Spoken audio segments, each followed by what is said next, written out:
Do you guys like the silence? It's gonna be one of those days, guys. It's been interesting. So sorry I'm late. I crashed just before starting the stream, and whenever I crash, OBS says all your settings, they don't matter. We're gonna start over, and you're gonna have to completely do everything fresh again. So that's what happened.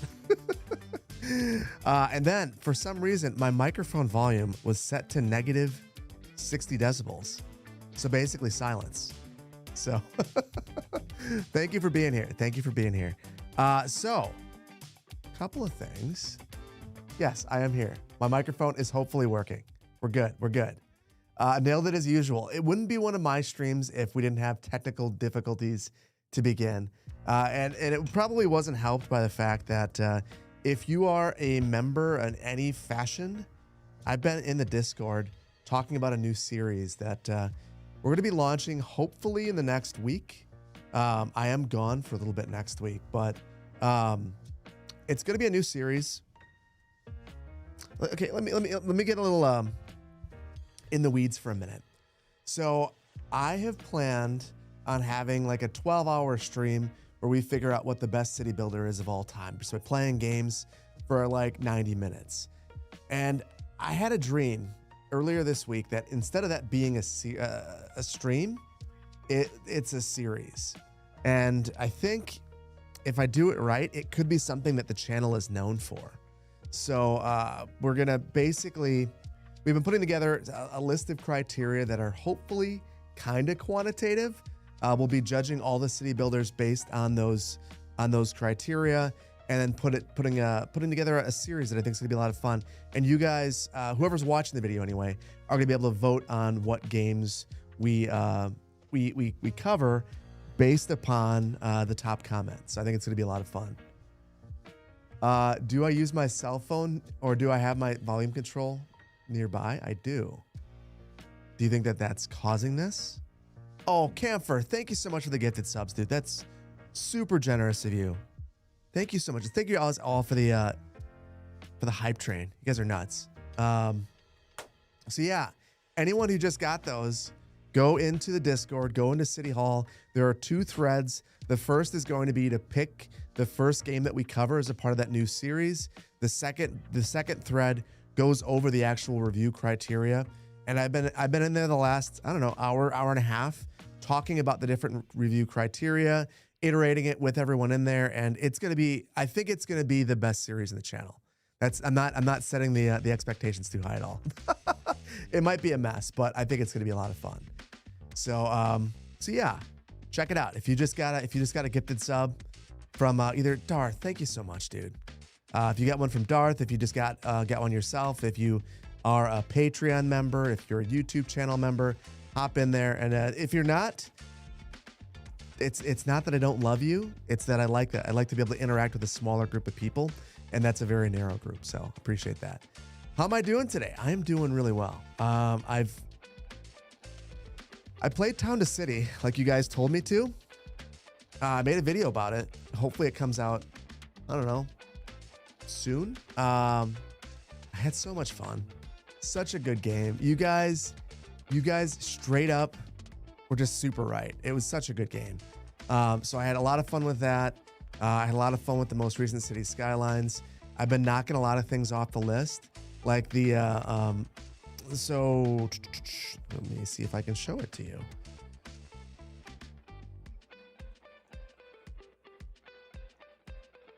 I finally finished the region pack guides. So if you've been looking for these, they're finally all up there. So Germany's up there, so is the UK. And if you go on the Discord under announcements, there is a larger, more high resolution version of each of these. So these are all finally done. The build off is complete. We've got winners. So I'm readying up the PCs. One PC is going to Brazil. The other one is going to Germany. So I have to install Windows in those languages. So lots of good stuff's going on. So yeah, I'm doing really well. So thank you for asking. My voice is perfect for background noise. I think that's a compliment. I appreciate that.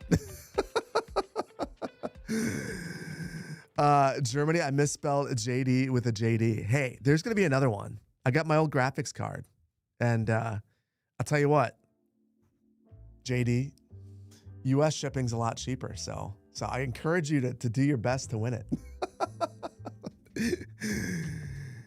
It's your birthday. Gupta. Hold on. Two things. The first is happy birthday. The second is in honor of your birthday. One second. There we go. You notice a new master plan music is album is available. Yes, Geneva is available. I am still 2 albums behind. I have 2 more that I have to release. We're cooking. I'm just kind of pedal to the metal with it. We're just doing it all. So wouldn't it be better to ask the recipients if they want Windows and English just in case? I asked each of the recipients what language they wanted in. So there is a little bit of news about that. So I am unable to send the computer to Greg based on his location. So we are sending it to the runner-up for the vanilla competition. So we'll take a look at both of those. But the person who is winning the vanilla competition, I talked with Greg about it. I will be giving Greg something anyway. But Greg mentioned that we're playing on GeForce Now. So now this is actually pretty impactful for them because they can't play cities on their computer natively, which is pretty dope. And very, very cool of him for being so understanding about that. The hoodie, yeah, that's next on my list. I have a revised version of this. I spoke with the designer, and basically there's some icons right here that are not very legible, and he revised them. So that's coming up next. Anyway, I want to start out with some of the build-off winners. So we're going to load in, and we can chat while we're doing this. And I'll give you a tour around the city. So we're going to start out with Greg's city first. And this is the Aribu. I'm using a bunch of mods apparently. Aribu Prefecture. So this is a super sick build. Real quick though, before we look at this, everything's in the wrong spot. Nader Tots, thank you for the gifted subs. Hopper Ponderosa, thank you for gifting JD as a sub. Everyone who just got gifted subs, please hop in the Discord. If you got it from Darth Frostbites or Camphor or Poplar Ponderosa, if you're JD, if you got it from Nader Tots, if you got it from Seabird, hop in the Discord. If you use the Prime, if you're useless doctor, I don't think you're useless. Tashtastic with the 19 months of tier 1. Clovis, 5 months of tier 1. Words needed with the Prime for 9 months. RLK Games, Rector 6. Anyone who just got access to City Hall, please hop in and help out. I think your feedback is going to make this a much better series. What do I think City Skylines 2 will be released on consoles? Like I said, every time you ask that question, I'm pretty sure that Colossal Order has people in the stream, and they delay the release by a month every time someone asks that question. So I would say not to ask that question because they're listening. They know. I have no idea. If I knew, I would. I'd tell you. If I knew, and if I would not be sued for telling you, I would tell you, but I don't know. I have no idea. Frazi, good to see everybody. We're gonna be looking at your build. Second. Yeah, this city is so good. Before we look at this, I just want you to remember the context of this. They had 3 weeks to build this, and this is a very difficult map. You guys were super down with this being like basically the most challenging map that it could be. 3% buildable area. They had to basically dig out their own buildable area. And actually, Greg has updated the map. So I want to let you know 2 things.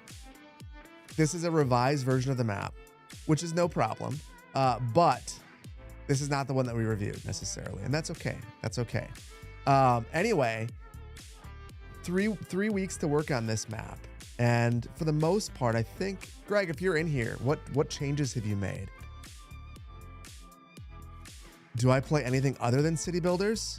I play Polytopia every single day. My wife got me hooked.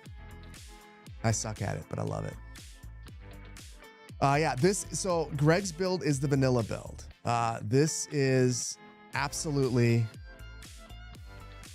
amazing. So the only thing that they were able to use was vanilla plus dev mode. So what you're looking at is someone using the vanilla tools to create this build.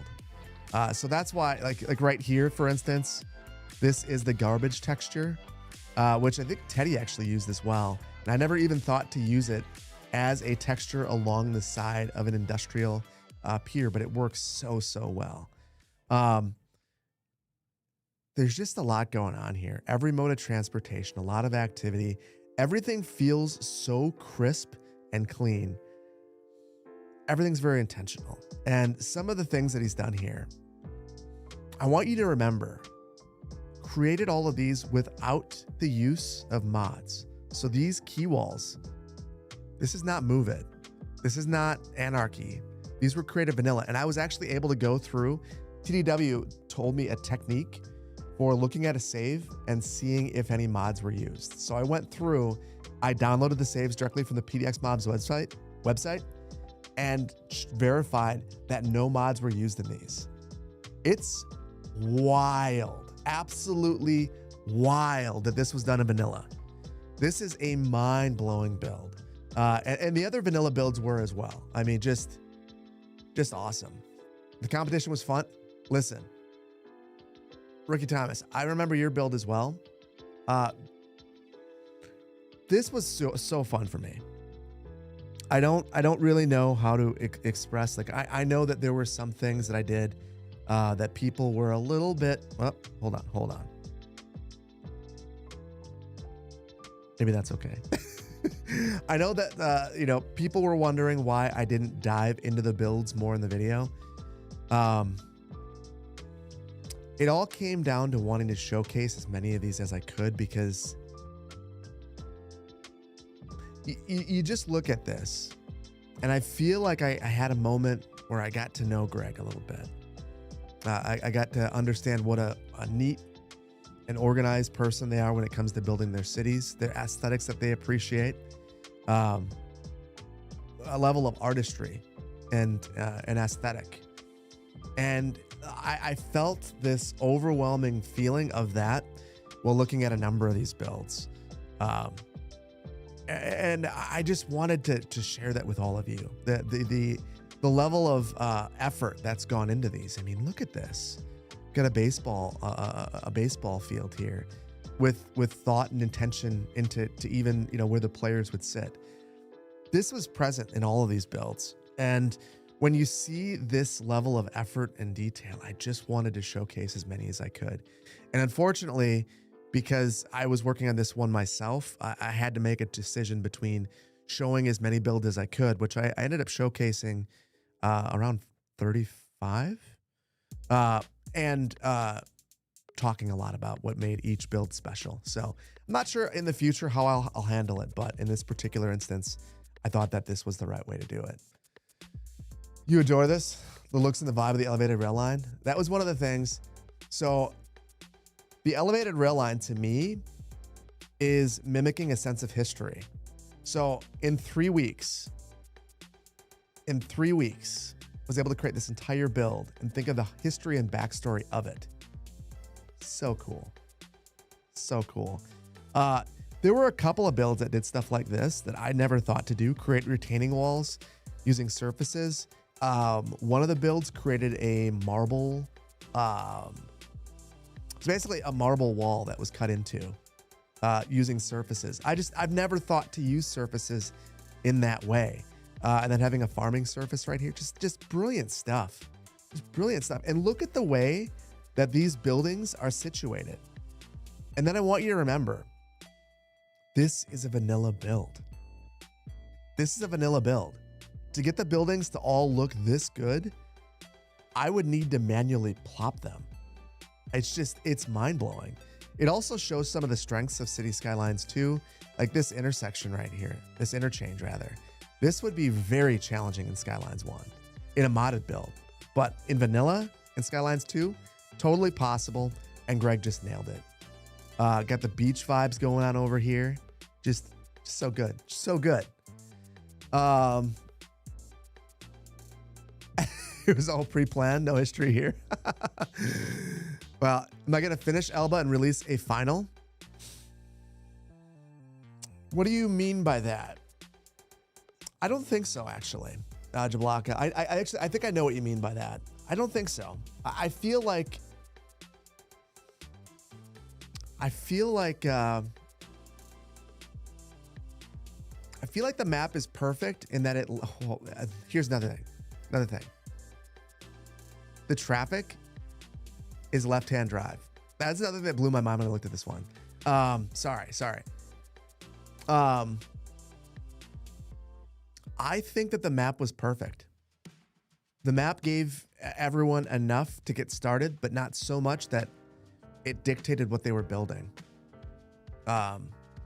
So there's a lot of lessons to take away from this particular competition. Things that I want to improve for the future. But that's probably the one thing that I wouldn't change. I think that the map, being as rough as it was, gave someone like Greg here the ability to complete the landscaping and make it feel good. And all the judges had their own criteria, which is probably something that we should refine in the future. But for me, completeness was one of the criteria. And someone like Greg that went through and finished the landscaping and made it feel done, that was something that to me meant a lot. So I think that it was just the right amount. Map was great. I appreciate that, Greg. I appreciate that. Greg, since you're here, and I apologize, and I'm especially nervous about this in light of Nutty getting banned on Twitch for a day. But Greg, you're on YouTube. If there's anything that you would like to highlight, thank you for that, by the way. If there's anything that you would like to highlight, tell me, and I will share it with everybody, and we'll take a look at it all together.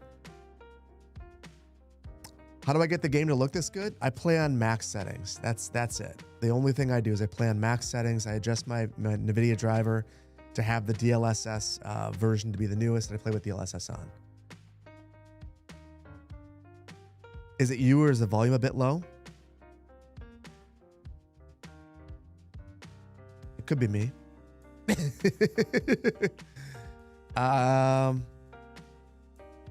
Nawberry, your build was so good. Nawberry, okay.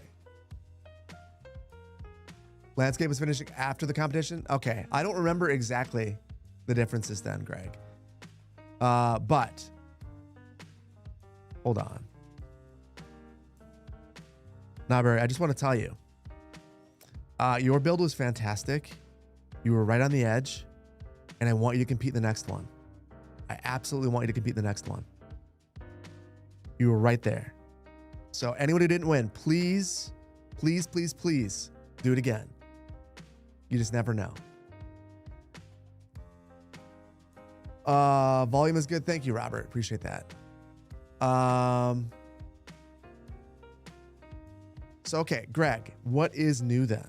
Because there are clearly, I noticed a couple of things that are new, but I know that you really wanted to finish this. The things that I noticed, obviously some new stuff here. But are there things you want to point out? Are there things that I guess you think are exceptional? Are there things that you're particularly proud of? Those are the things I want to show. Lightning Rod Reed, thank you for being here. Albert, thanks for the kind words. You have my word in the next comp. That's what I like to see. That is what I like to see. That's what I like to see. You're excited for the next competition? T7, good. It's going to be a good one.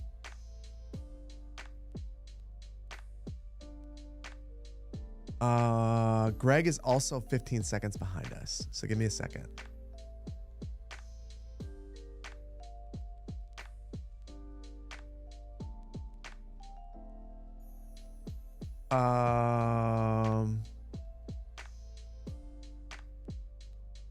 hope I'm having a good day. I am. Well, I'm just going to, just in general,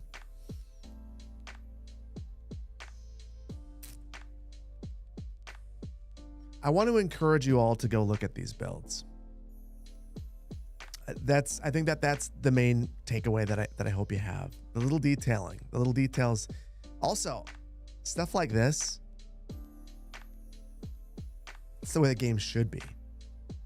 It's the way that I hope the game ends up. Where you have these little farms where you get to place the props like that. Sick. Absolutely sick. Absolutely sick.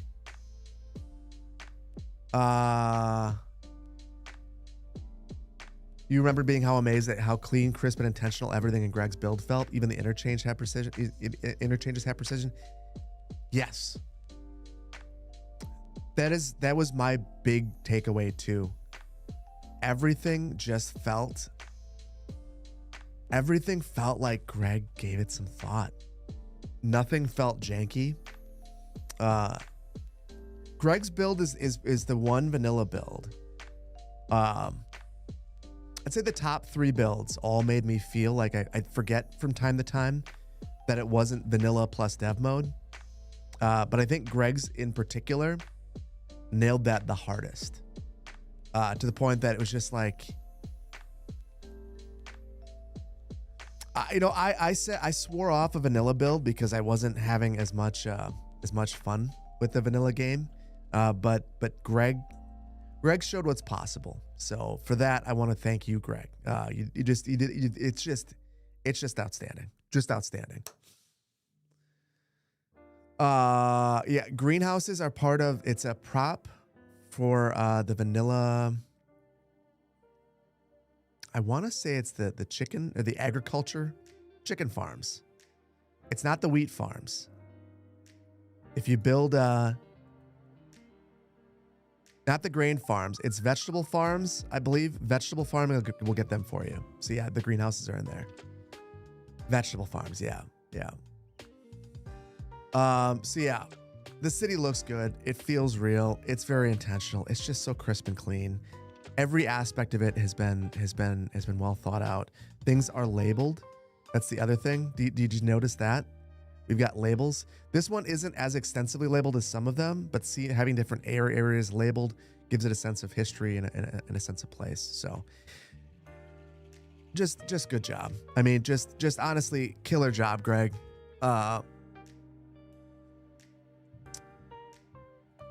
Greg, yes. Your messages are visible. You are lagging behind. If I'm missing one, let me go through. Give me 1 second.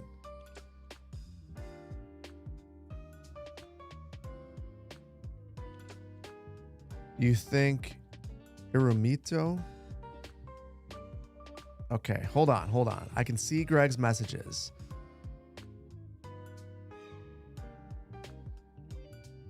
I am looking for the areas that you called out in particular.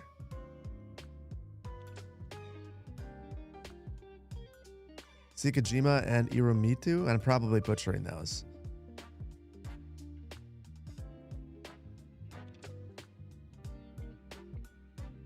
Greg. Oh, here's one. So this is one that Greg wanted to point out right here. So this is the passenger harbor area with the industrial. This is one of the things. So I have taken direct inspiration from the 2 winners in that this made me want to, one of the reasons why I wanted to do an industrial port build, not just bridges and harbors. I would be lying if I didn't say that I built that because I was planning on doing that for the DLC. But also just seeing what Greg was able to do here with these assets. Dang, just made it all look cohesive and good. We've got industrial next to a passenger harbor. It just all fits and it blends seamlessly into the downtown. Just genius stuff right here. Got a recycling center. The use of the Japanese assets, very, very good. The other area, Sikajima. There it is. Ah, right here. This is in the downtown area. I want you to remember 2 things. Number one, I had a very rough creek right here. Greg created this. So, and this is without any water tools. Created the key walls through here. And then got these buildings to line up this nicely. Got nice landscaping through there, thoughtfully extended surfaces, and just the levels of density. It's one of the most difficult things to master in Skylines, is having thoughtfully having density that makes sense. It's one of the things that I wish the game made a little bit easier. It's difficult to control density. There are general principles, but I think it's still not very easy. I wish that I could create a district and say that there's a height restriction, but that level of detail is not possible. But Greg has mastered this and is able to create this with his vanilla zoning tools. It's just mind-blowing. Just mind-blowing. Minato, not Minito. Right? So anyway, yeah, super cool. Yeah. Oh, I didn't even notice that. Added power lines all the way through here. Again, creating that sense of atmosphere. Gosh, what a great build. What a great build. Just super cool. That is something that you would generally see in Japanese, many Asian cities. Lots of power lines. So cool. So cool. So, Greg, seriously super cool. Oh, hold on.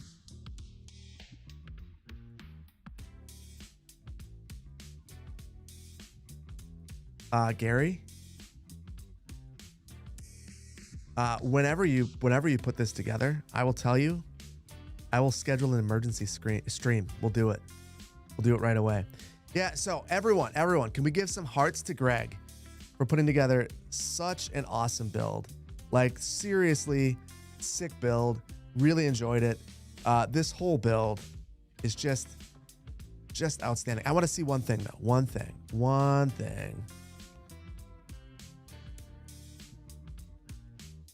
Got a nice night view.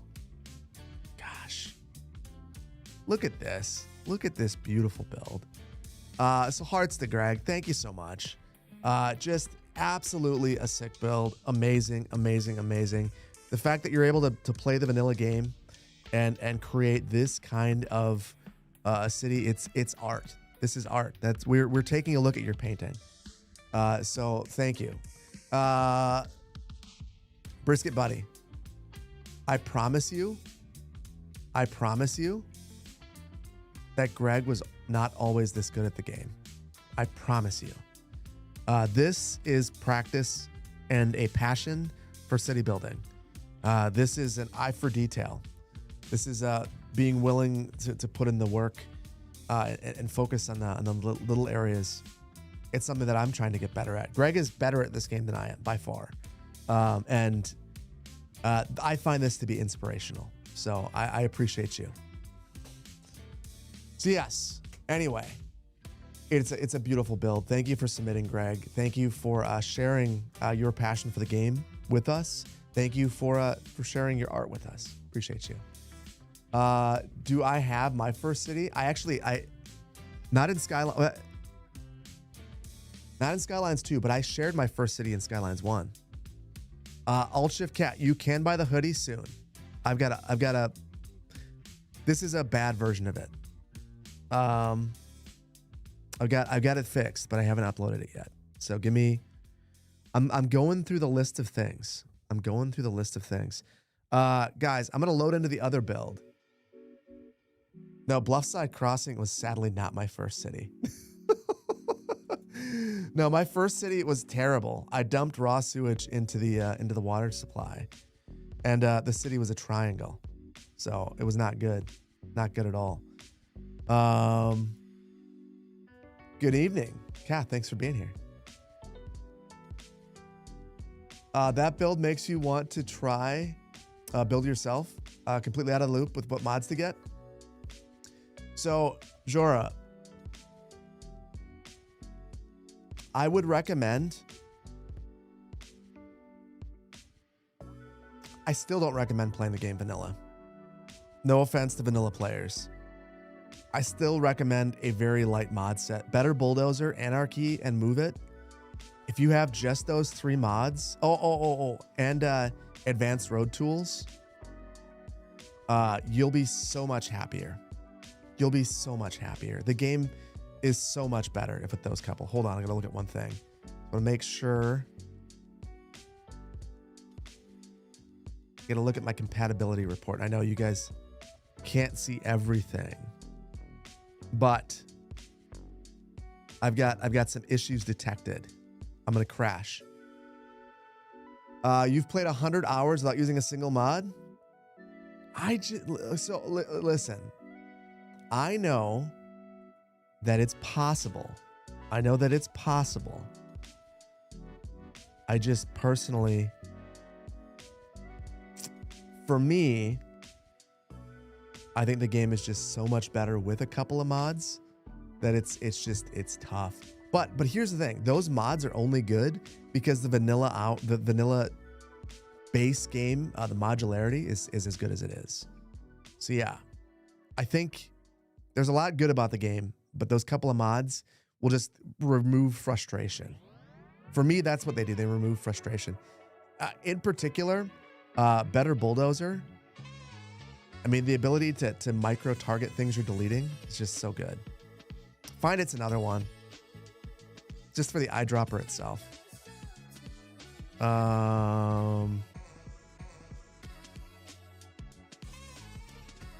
Something's unhappy. Mods that require my attention. Okay, that's fine. We're good. We're good. You didn't realize YouTube had a higher view count? YouTube always has a higher view count. YouTube, 100% of the time, there are more people on YouTube watching the stream. By a lot. By a lot. I don't know where my view counter went. Hold on.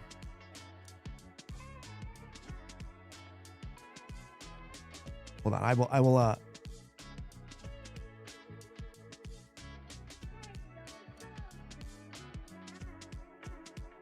Well, it's not. I'm not going to be able to copy it right now. I have everything locked in. Oh, there it is.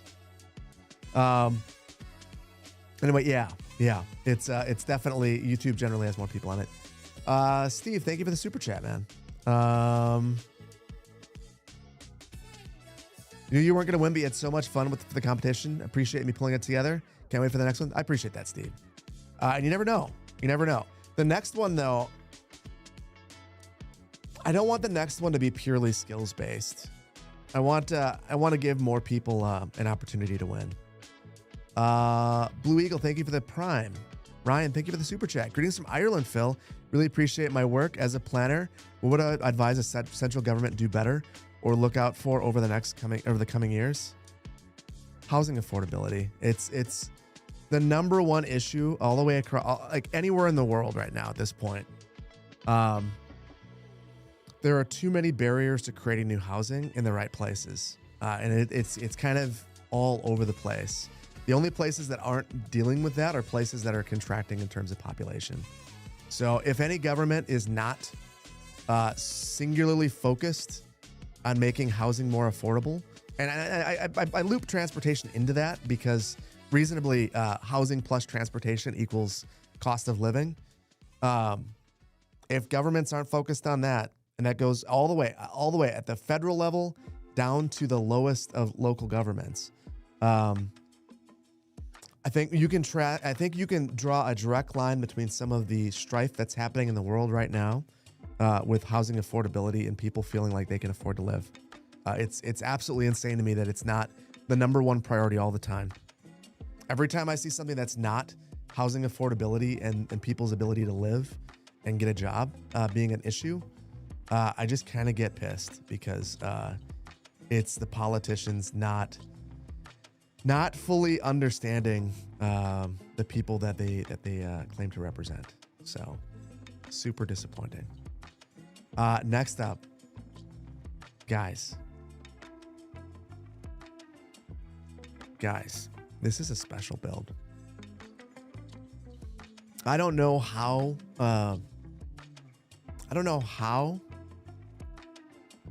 to explain what a special build this is.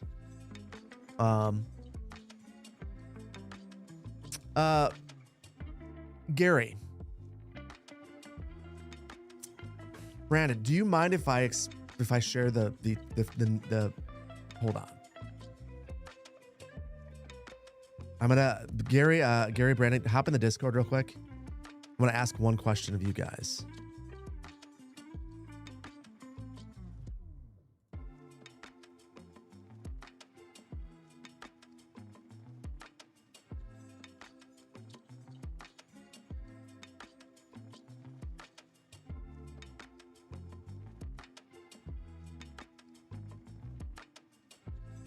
Yeah, the two of you. Answer that question. I'm not gonna say the thing I was gonna say until I get an okay from both of you to do it.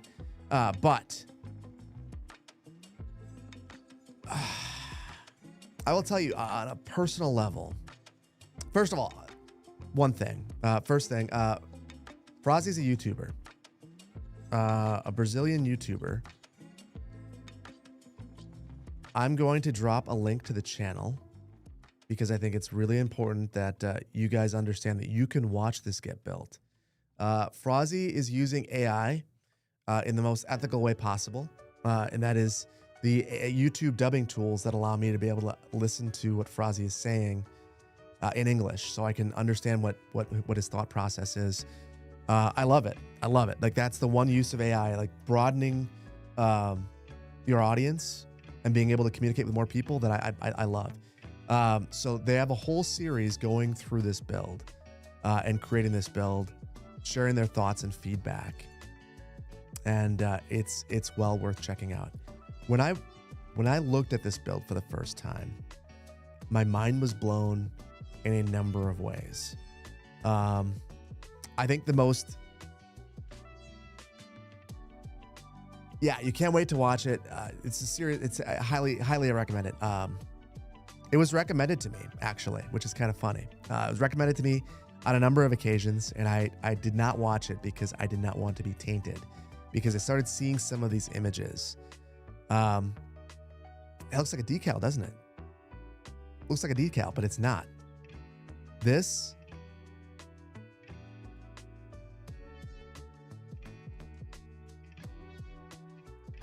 Do you guys see what I just did? There were decals on top of surfaces. There were decals on top of decals on top of surfaces. And if you've played Skylines 2, you know just how difficult this would be to make it look this good. This is not just skill at the modded game. This is skill at the vanilla game. This is artwork. This is there's two builds that I saw do this extensively, and both times I was blown away. This in and of itself, and the aesthetic that this creates, this along with the Brazilian flag, the bike lane here along the beach. I mean, it's just wild. The stadium here. Got a completely custom stadium. I included a couple of decals, which they used as advertisements, like you'd see at a soccer stadium or football stadium. I mean, dude, what the hell? This is amazing. I don't know what to say. Wow, like, geez, just crazy. And look on the outside. These are some of the German buildings.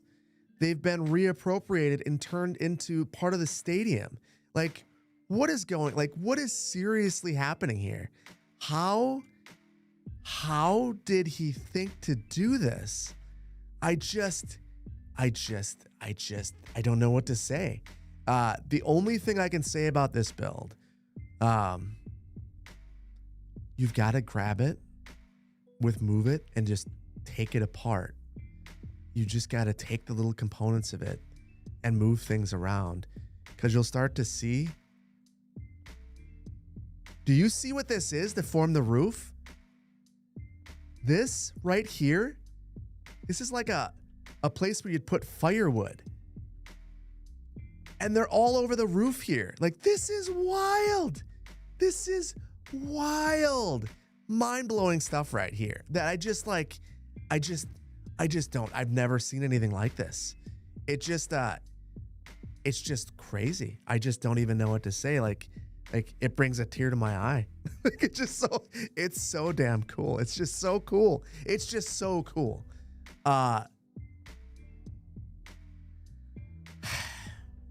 It's just the level of effort and the level of detail. So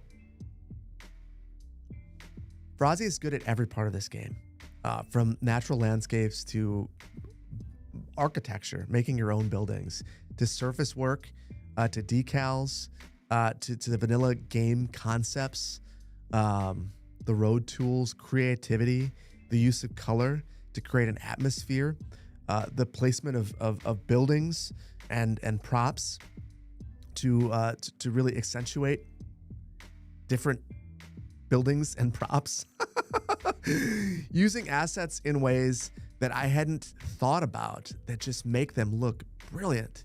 Like this building right here just fits so well.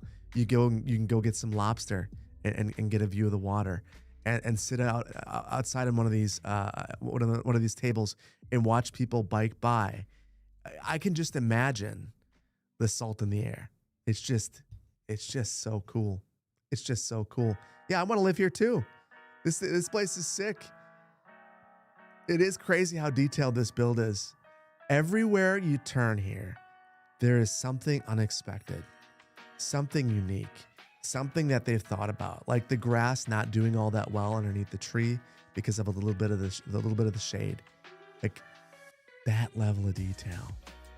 The surfaces extending inside of the parking structure.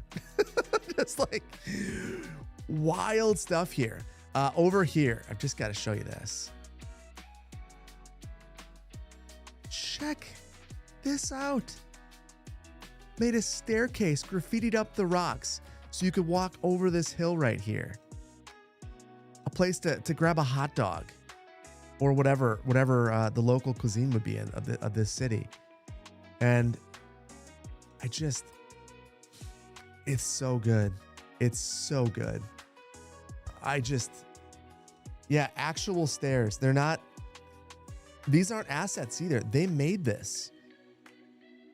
They made this themselves. I loaded this up with the Magnolia County mod set.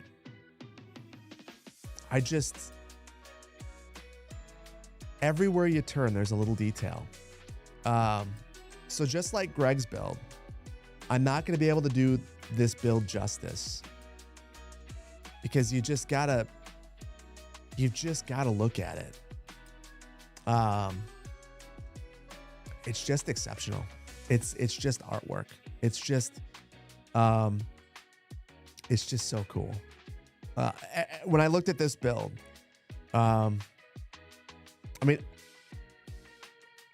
it's just wild. I don't have the words to describe how I feel about this one. And I'm skipping over some of this, not because it's not good. This is amazing stuff.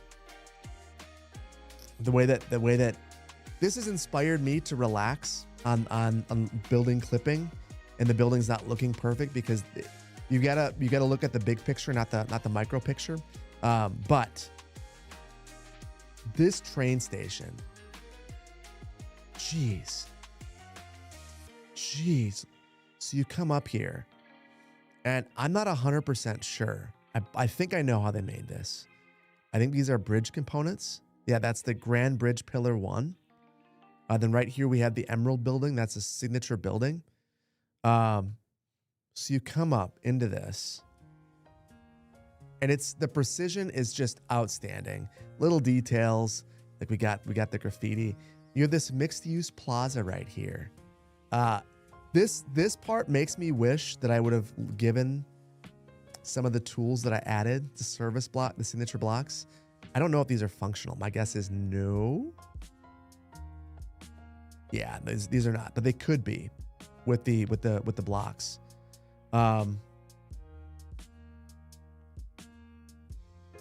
This makes me want to stop playing Skylines because this is so good.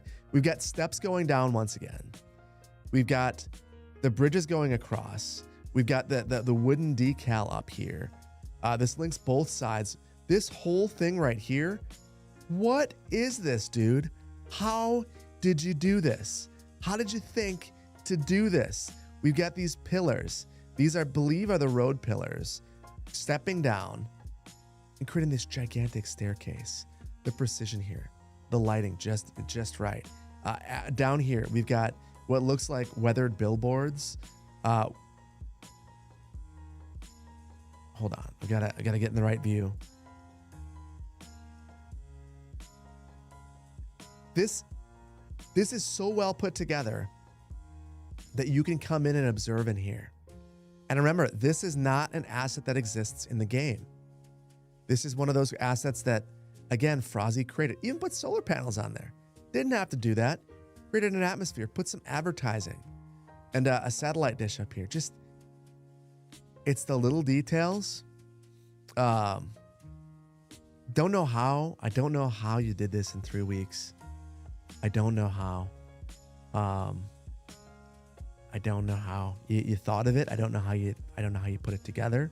There are so many advanced concepts in this. The ability to work with terrain in this way. It's just inspiring. It's just so good. Probably has a good PC. I don't know. All I know is anyone who's making content can benefit from having a dedicated streaming PC, particularly if they're maining Skylines 2 because of how GPU intensive it is. So I think that if Frozzy is able to offload GPU to this PC that they're getting, it's going to benefit their content creation journey. And I hope that it does. I would highly encourage you guys, again, go check out Frozzy. Go look at their channel. Yeah, 3 weeks. You guys remember too. I've only shown you this. They didn't really do as much out here. But you know how in the most recent Saguna Beach I had construction site? Frozzy inspired that. Frozzy had that one over here, and there was another one over here. Just sick. Just amazing. Storytelling. Completeness was one of my criterias that I mentioned. You didn't need to complete the whole island. You needed to complete what you were working on. So for me, looking at this and seeing a complete construction project here, seeing that this community was complete and that they were just starting to come over here and think about what they were going to build, that to me sold it to me. You watched the series of them building the city after the judging competition and you still have trouble wrapping your head around it? I mean, yeah. I just feel like we're playing different games.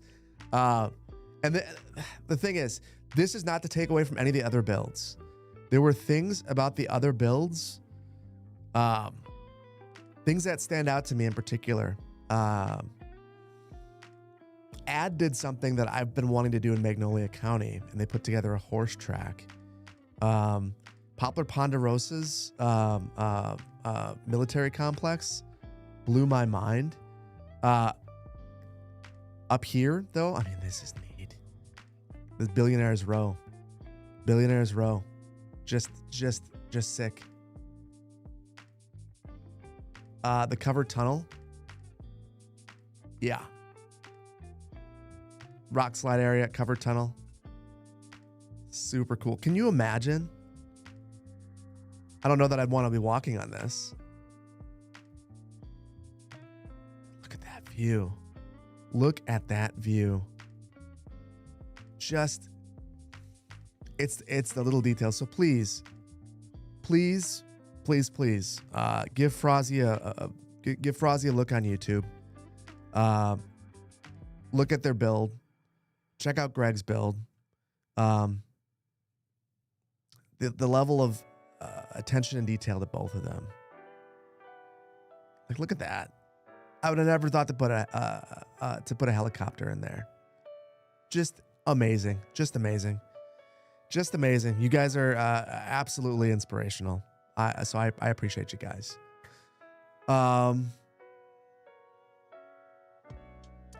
Would I do a build in the French Riviera? For the next one, for the map, I'm going to do the exact same thing I did last time. I think if there's anything that the last competition got right, it's the map. If I don't make the map, then I'll reach out to someone who doesn't want to compete, that wants to have the map. Who wants to put together a map. One of the two. Tommy, I appreciate you, man. Appreciate you. So yeah, is French. I'm not sure if it'll be French. We'll see. Next competition will have 500 subs in the vanilla, and Frazi alone will be modded. Yeah, so we had about 50 builds in the vanilla competition, and many more, like 3 times as that in the modded. But a comment that someone made, was it you, Vainglorious? Maybe it was Teddy, I can't remember. So many of the modded builds could have been submitted as vanilla builds if instead of using Move It and Anarchy, they would have used the relocate function and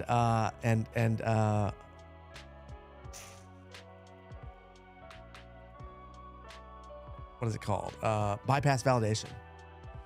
So I will say, in the next one, if we have 2 categories again, guys, you don't have to submit it in the modded category if you use bypass validation and the relocate function. If you are going to be in the modded category, just know that Frazi is there waiting for you. Again, so good. Yeah, learn dev mode. Dev mode, it's good. You don't need to get deep into it, but being able to bypass validation is basically anarchy. And the other thing is bringing up the home menu. Don't worry about that. Allows you to search for buildings. And as long as you have the underlying zoning there, you're able to plot buildings then. So the only problem is you can't lock them. That should be a vanilla function. Hopefully it is in the future. But yeah, super cool. Must have been Teddy. You're not talented enough to think that. I think first of all, you are. And yeah, I think yeah. Yeah, I'm blown away by this one. The other judges were blown away by this one. We were blown away by all the builds, but in particular the top 3 to 5 in each category. Mind blowing. So thank you all for participating in this. This is one of the most fun things for me on the YouTube channel since the very beginning. Like legitimately one of the most fun things for me. So like you've indulged me in something that was just kind of fun for me. For the winners, your PCs are being formatted tonight, and I'm hoping to drop them off at USPS tomorrow. We'll see.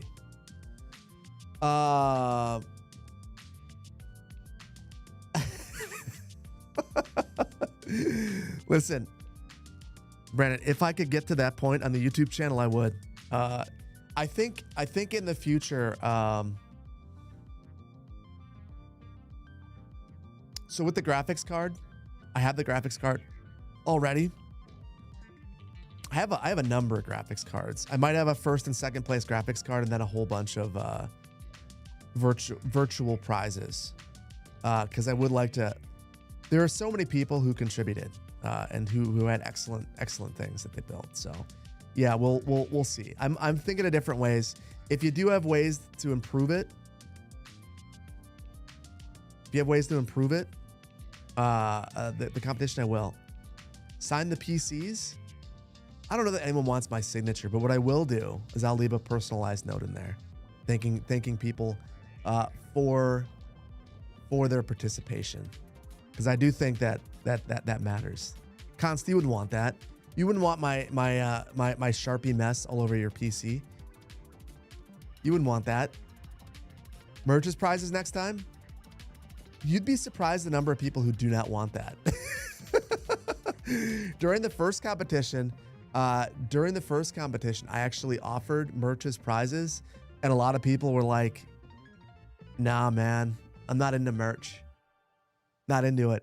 Although I do think, I don't have it here, I just think that some of the stuff, like a Building and Brews mug, where it's not, like, I like merch that doesn't say City Planner Plays across the front. Like, if it's like something that's just more general, like I feel like,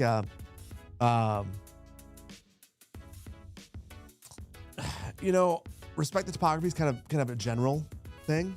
So yeah, signed PCs would be awesome. I'll reach out. I'll reach out to the people who are getting them.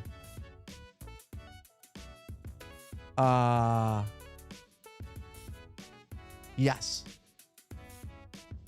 Frazi, I would be upset if you did not participate. I will make it a little bit. I'm gonna make sure that other people who maybe aren't I want everyone to have an opportunity. So I'll tell you what I'm thinking for the next one is I'm gonna have a quantitative set of criteria, and so long as you meet those criteria, you will go in a drawing for the prize. The big thing is you'll get more tickets in the drawing, depending on the quality of your build. So we'll see. I need to try to avoid it becoming a lottery, because then it opens up lots of legality things. So I need to look at all of those things. We'll see. But yeah, Frazi, if you don't participate, I will be very disappointed. So yeah.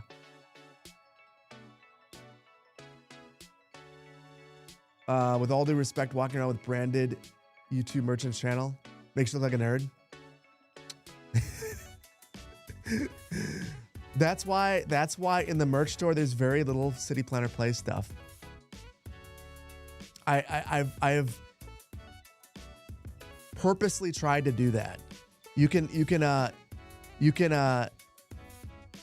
know, like, I feel like having a Verde Beach mug with the Metro system, that makes people go, that makes you go, if they know, they know. If they don't know, they don't know. And that's it's like an inside thing. And Poplar, that is precisely why I respect you. That is precisely why I respect you. Each winner should get added to the judges panel. Oh, I kind of like that. I'll give you the option. Here's the thing, though. There were concerns about geographic diversity of the judges. The judging panel is going to change in general for the next one. It's not that I don't love Gary and Brandon, because I do, and I would welcome them judging again. But I think it has to be a larger panel with more geographic diversity. So the only problem is I feel like the more judges you add, the more complicated it gets. Gary and Brandon beat me to finishing judging, and I really appreciated that. Because in the past, that could be, it's been a challenge. So yeah. Lone, thanks for being here. Sam, you want to go around with merch plastered on you? Astro can make that happen. Thank you, the judges, for thank you to the judges for all the hard work.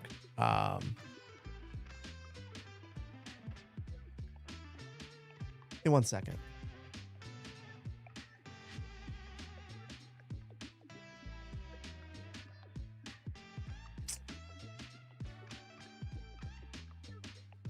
I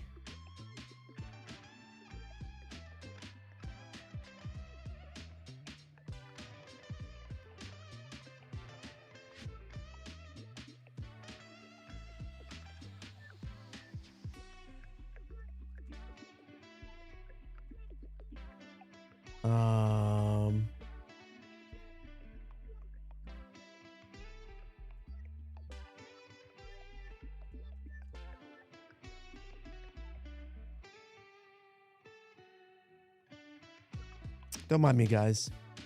Don't mind me.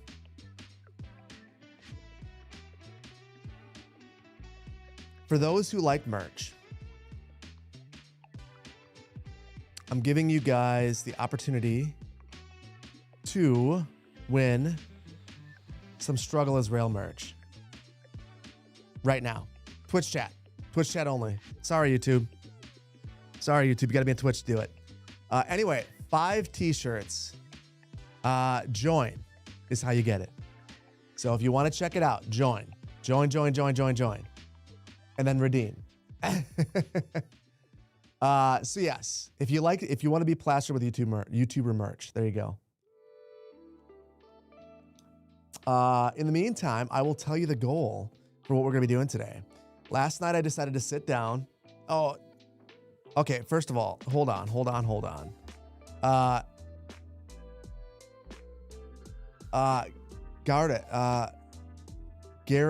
Gerard, thank you so much for your contribution to the I Just Bought Merch for Everyone fund. Thank you for the 5 gifted subs. Appreciate you. Darth Frostbite, thank you for the Segunda Beach mug purchase. For everyone who just won, congratulations. And be sure to redeem. You're going to have your own link. So cityplannerplays.com/redeem. To get it, go and click on that link. And I hope you enjoy the merch. Let me know what you think. Yeah, so guys, thank you. And Karneth, thank you for the Prime. NSA Ecstasy, thank you so much for the Prime as well.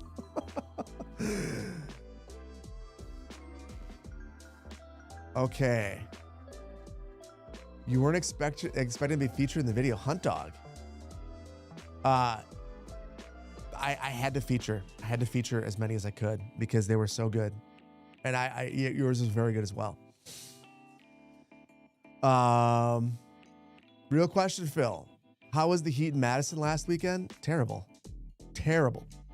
Absolutely brutal. I'm going to wait till the end of the ad break on Twitch before I just dive into this. But yeah, brutal. Absolutely brutal. Glad it's done-ish. Thank you so much. That is awesome. Wait, did you win? Hold on. Brandy Cunningham says, regarding judging, you're sure there are locals who could reach out to with a theme of the region? For example, yourself as a Western Canadian, you've lived in all major cities here. That's true. So I'm still not sure how to address the geographic diversity thing. And even if we had Canadians, I feel like I don't know that addresses the issue that some people had. Like, I think that we need to probably have an Australian or someone living in Eastern Europe or Western Europe or Africa, somewhere, India, to kind of have more of a broad architectural perspective. I think that that's the issue that people were having. So yeah, we'll see. It's going to be a little while. I got to finish this one up first. I got to get the PCs sent out. And part of that is I need to cable manage. So I've failed you guys. I never did it. So tonight I'll be watching the WAN show and cable managing. It's the first giveaway that you've ever won. Well, congratulations. Hopefully you enjoy. Nader Tots, enjoy it. Yeah, so the only thing I would say for Poplar is the Pacific Northwest in general, I feel like has its own unique style, but I feel like it's still North American. So more geographic diversity probably means venturing out of North America, South America as well. We think of it this way. One PC is going to Germany, the other one's going to Brazil. And no representation from the judging panel. So probably wouldn't be a bad thing. Real quick. So what I've done here is I looked at Rome last night and I decided to just to make what felt like a Roman inspired grid pattern here. A little bit funky, a little bit wonky. The only things that I don't love, I think I got a few too many curves. And as I was looking at things, I feel like doing stuff like this might make it feel a bit more authentic. There are curves, obviously, but not as many as I have in here. So what I've been thinking is I'm going to just zone in some areas, and then we're going to use static ploppables to fill in the rest. And my goal is going to be to basically completely fill this in. But I'm going to start out with this, adjusting the boundaries of this area. Good evening, all. Brandon, yeah, exactly. Living in Vancouver, it does share a lot of similarities with the Pacific Northwest theme. Yeah. Honestly, the whole Pacific Northwest, it's like its own country, even though it's across two. It's very, very different generally than a lot of other places in very good ways. First time I went to the Pacific Northwest, I was just like, wow, I could live here. I can't because my wife won't let us leave family, but I could. in a different life, I could be very happy in the Pacific Northwest.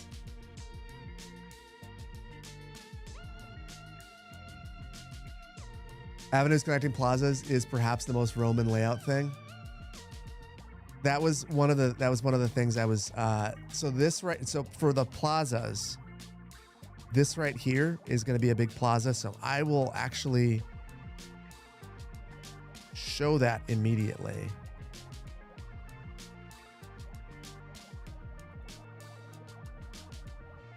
And this, I actually grabbed this, and I don't have it marked, but I saw something that looked identical to this in Rome. So this will just be a gigantic plaza. We'll have a bunch of stuff happening here. Basically the center of this neighborhood within the city. And then this will also be the exact same sort of deal. And if you guys have been following the saga of the surface painter, this is like the one instance where I wish I could use the surface painter. It might crash it. I know I haven't done anything, but I'm gonna try it because I'm a psycho. Yep, it crashed. So yeah, didn't work.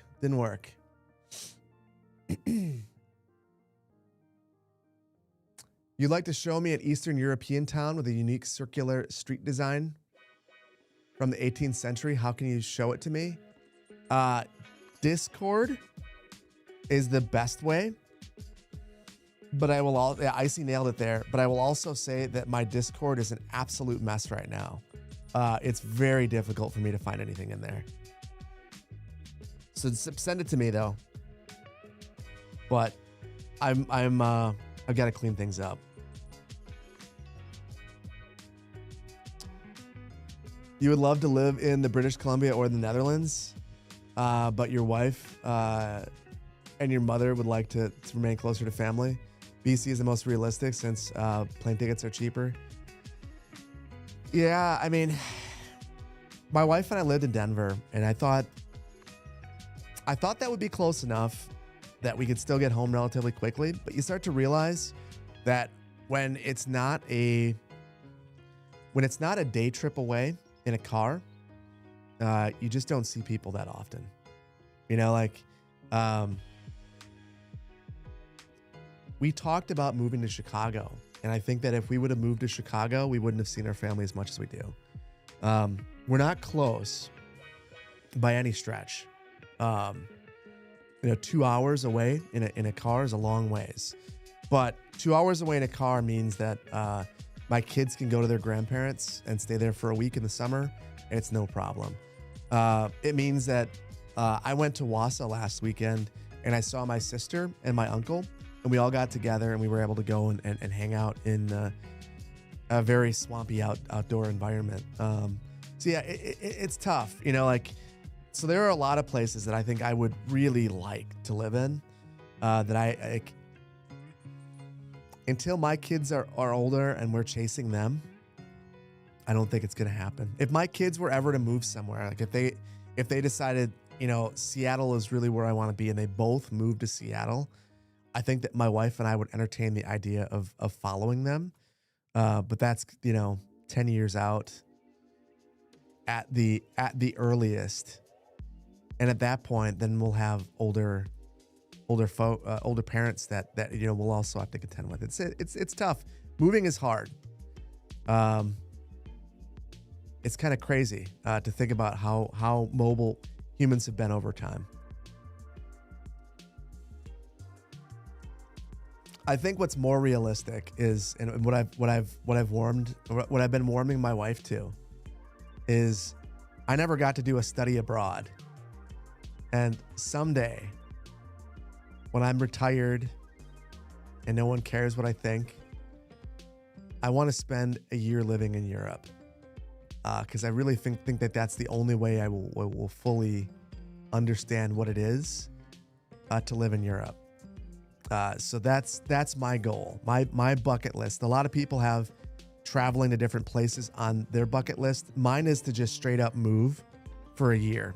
And where that is, I'm not 100% sure, but that's what I'd like to do. You'll teach me German? My wife can teach me German. She did a study abroad, and it was in Germany. So I feel like she's already had that experience. I need it now too. So yeah. Gotta live in Elba now?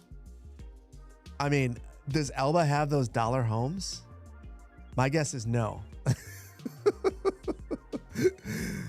But that's like, you want to get me to move to Italy?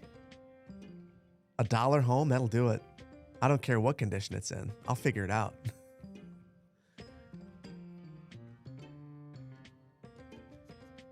A friend of yours did exactly that. I went to live in Wales for a year. I mean, I think the ability to expose yourself to a completely different culture is one thing, but to immerse yourself in it for an extended period of time is how you get to actually know people and understand the culture. And I think it teaches you a lot about your own culture. Dollar homes are a big trap. I know. I will admit though, the dollar home, like people's dollar home videos are like, and articles, it's like my guilty pleasure. Like seeing all of these people buy their dollar home and then struggle with it and work to make it a livable place. If you guys haven't heard of this, there's basically this trend of Italian villages, remote villages, taking properties that have been abandoned and selling them for $1, hoping that it'll get people interested in moving to their community, revitalize it, bring life back to it. And in some cases, it's worked. But the problem is, when you've had a home that's been abandoned for any length of time, let alone some of these, it's the upwards of like 50, 60 years, the types of damage that have been done to these properties from just weathering can be insane, let alone, you know, damage that people caused because it's been sitting empty. So you buy it and it becomes a money pit, and then you don't know the local building codes and, you know, all of those different things that make construction as challenging as it can be, and it can end up really being a headache. But man, $1 for a home. even if it's a headache, it sounds super cool. Go to Portugal? Okay, isn't going to Portugal as an American pretty cliche? Like, I guess I'm not from California, although I was a California resident. But it feels like the most Californian thing to do. Californians go and they end up in Portugal because it's like California. And it's very, I think a lot of people speak English there.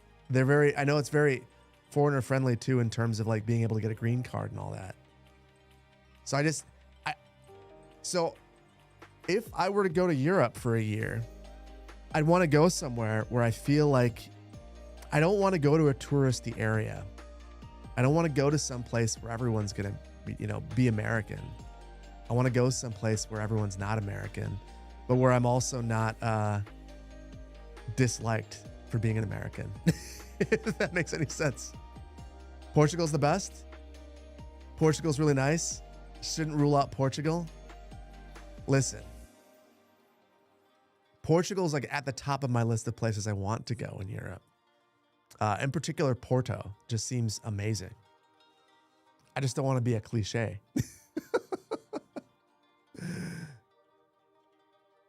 Portugal here. Pedro, so Pedro, how do you feel about people moving to your country then as like a place to get a green card, and because it's like a very friendly place? Are people in Portugal very friendly to this concept, or are they hostile towards it? I don't want to go to some place where people are like, I don't want another American moving. Wait. We got some Yumble in here? Is Yumble in here? Good to see you, Yumble.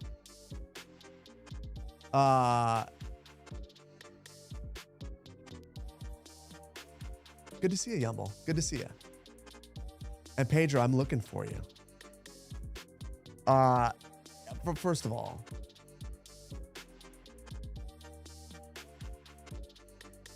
anyone who doesn't know Yumble is making a big mistake. So I'm gonna show my Twitch prowess.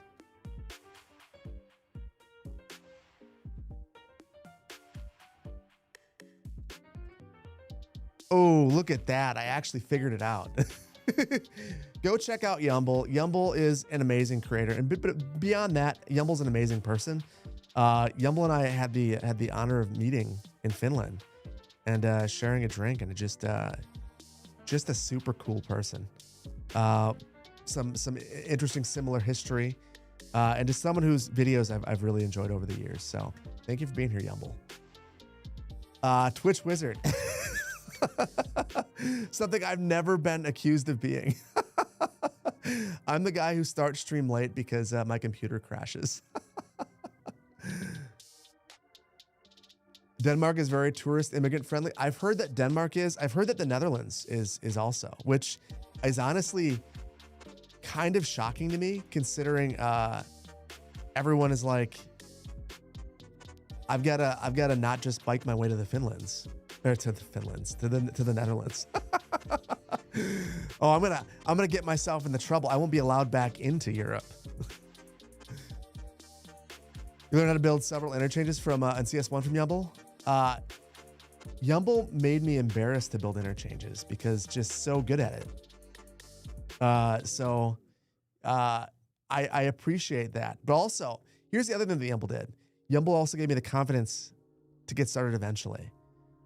Because you have this way, Yumble, of breaking down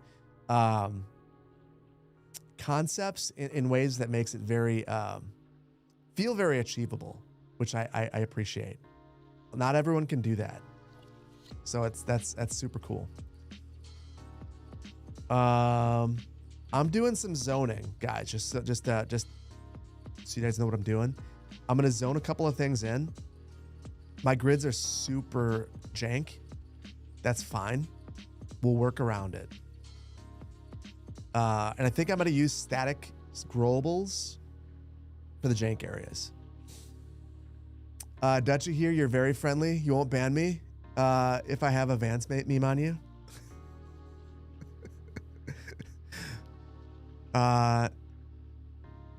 First of all, the Vance memes are hilarious. I encourage all of them. I saw someone post that eventually people won't even know what he looks like 1,000 years from now. It'll just be a meme, and I'm in favor. That's genius. And I apologize. Did you hear a tornado?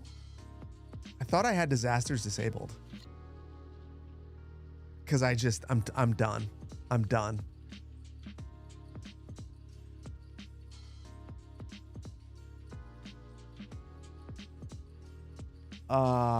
You're severely underqualified, no degree, just scrappy. Yumble. I think you could do anything you put your mind to. What am I building? So I built this layout to try to. Okay. For anyone who's missed this, we've been working on. I'm gonna rewind a second. I took one of the bits of feedback from the last stream to heart, and it said, "Why don't I don't finish any cities on stream? Why would you watch this?" I read all the comments, even if I don't respond. And that one, I take offense to because this is the 9th stream of this city, but we've accomplished nothing. That is the actual comment. We've accomplished very little over the course of 9 streams. So I decided I want to change that. And the way that we're going to do that is try to make this bigger. Because there are things I want to accomplish here that I can't yet. One of the things that I saw in a whole bunch of the build-off builds was really interesting work working on cliff sides. And I really wanted to do that, but the city's just not big enough. And it seemed weird building over here. So yeah, that's what I want to do. We're just gonna build quickly so that I can work on specific projects. If people finish cities in the game, no, they don't. Reasonably, these streams are more about, I don't want to admit this to you guys. I'm really just experimenting with concepts that I end up incorporating into videos, and I'm hanging out. So for anyone who's looking for more than that, I apologize. I am bad at doing more than that. It's basically all I ever do is just experiment with mods and different concepts, and then screw up. Yeah, I'm just chilling with the crew over here. That's all I'm doing. We're just hanging out. That's why you're here. I appreciate that, Icy. I appreciate that. Dreams are for interaction and bouncing ideas with the community. Indeed. And as someone who is a streamer second and video creator first, it's difficult for me to stream enough to get things done. The only thing that I've been on the fence about, like with streams and like completing things, is that new series that I'm putting together, which if you missed it, the new series I'm putting together is called,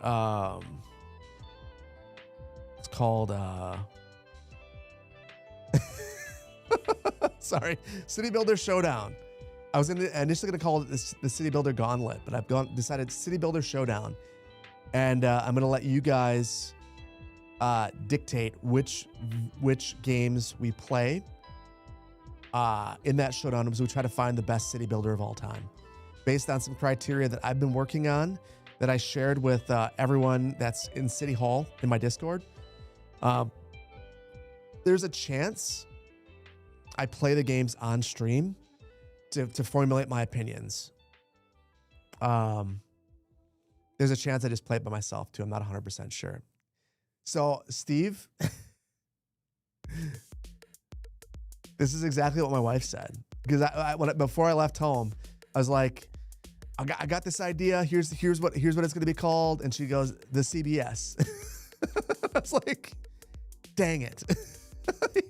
Yes, the CBS. Yeah. 12-hour stream. So I feel like with the 12-hour stream, I don't know that I would formulate a good opinion, and I would be fatigued. And as a result, just kind of, I just feel like it wouldn't be very good. I feel like it wouldn't be valuable. My goal with this whole thing is going to be to come up with, I want to showcase games that people might not have heard of, and maybe we're curious about, particularly older games. Like I feel like there's a lot of great games that I never got to play, either because I didn't have a PC or like wasn't into city builders at the time. And I don't think I'm alone in that being, I think there's a lot of people who have that same reality. So that's what I'm thinking. 12-hour stream should be reserved for special occasions. The 12-hour stream was supposed to be to celebrate a year on Twitch. And I did such a great job of having that stream that it never happened. I am terrible. Yeah, I would like to have a charity stream at some point soon. It's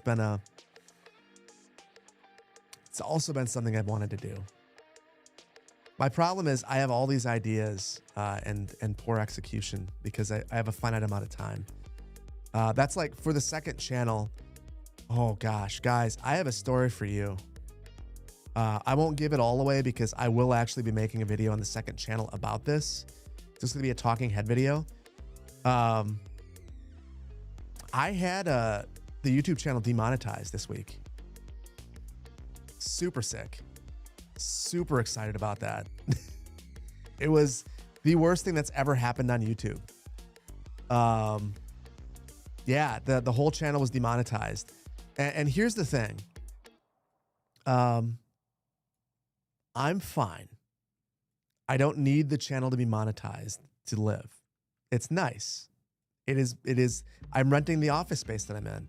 I have an editor. I pay Medora to put together beautiful artwork.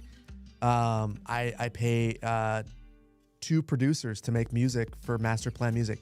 So there are lots of reasons why having the channel demonetized is a big problem. But the reason that it was demonetized and the level of uncertainty about when it would be remonetized was very stressful. It was one of the most stressful things I think I've gone through as a YouTube creator. And I want to make a video explaining how it happened and how to avoid it because it was a nightmare. It was super depressing. I got a level of anxiety that I had not experienced in a long time.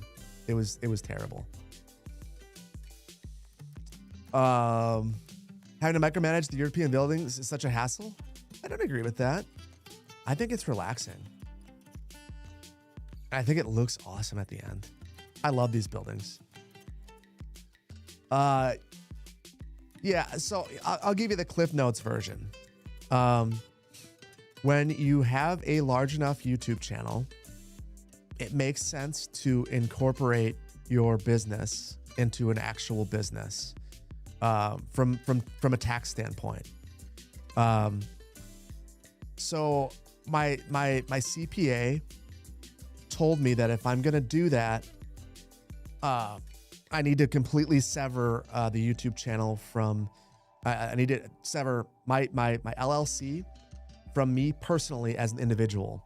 And part of that was that I was getting paid as an individual person through YouTube.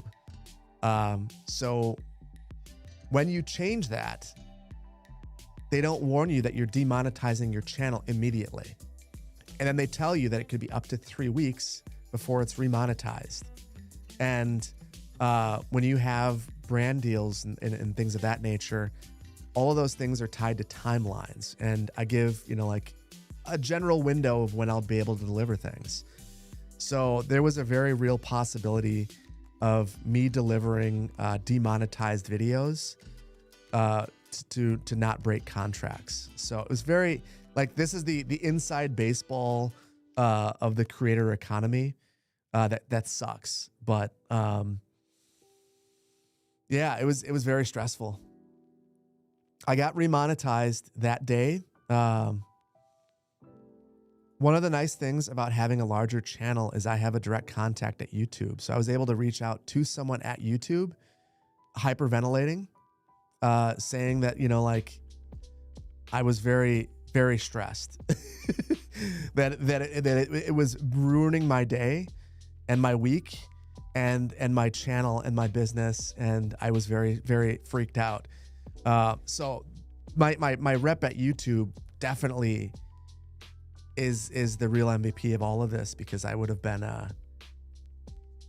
I don't know that I'd been that stressed, because of how messy things were about to get. That's good, but you're so sorry. It happens. It happens. It happens. Now I'm CPP LLC. Well, I would tell you my LLC name, but then I'd have to change it, I think. No, Wisconsin doesn't have great privacy for those things, so I won't say the name of the LLC in here. But yes, now the YouTube channel is officially an LLC, and it's been like partially LLC for quite some time. I never went the full LLC. Now I have.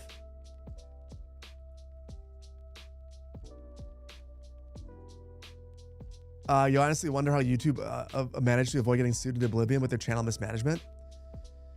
Well, so I saw that Matt Pat of food theory and game theory fame is attempting to fix some of this, and he's forming he helped form a creator caucus in Congress, which is bipartisan. And honestly, like, the part that I think is really difficult to understand about YouTube is at a certain point, it does become a business. And a lot of things that, like, as a creator, you don't like. I don't like paperwork. I don't like taxes. I don't like any of it. And none of it's very clear. And it becomes a really important thing. The last thing you want to do is get yourself thrown in jail because you did taxes wrong. I don't want to be Wesley Snipes. So, like, I'm desperately trying to avoid that at all times and trying to not get in trouble. But it's very unclear how it works. I can only imagine how it is for a non-US based creator, of which there are many, most. So, yeah, it's very messy. It stinks.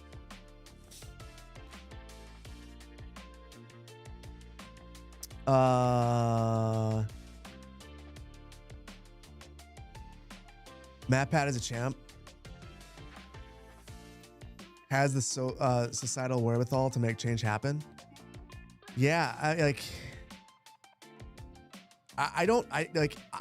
think he knows how important what he's doing is, but I don't think the average viewer does. So I think it's important, like what he's doing. It's the part about being a YouTuber that no YouTubers like. Like, I just want to make cool stuff. I don't want to worry about taxes.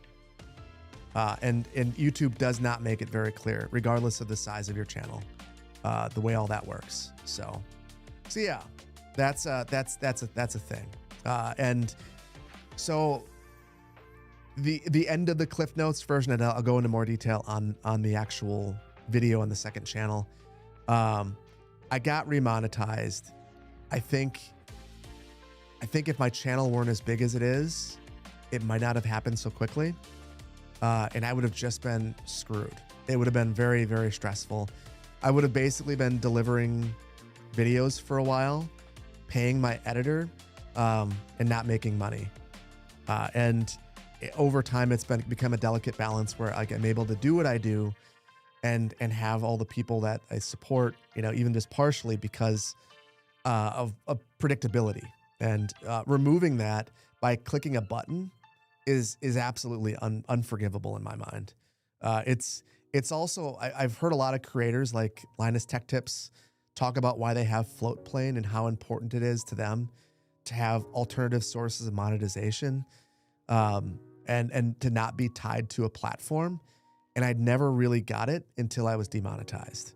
After that, it was like, oh man, yeah, if YouTube goes under, my channel dies. And this thing that I've poured so much effort into is just gone, which sucks. And I don't know how to deal with that, but yeah. You've been so curious to hear my thoughts on Floatplane. I think that Floatplane's super necessary. And I did not feel that way up until this week. Before this week, I didn't understand why someone wouldn't just use Vimeo. I get it now.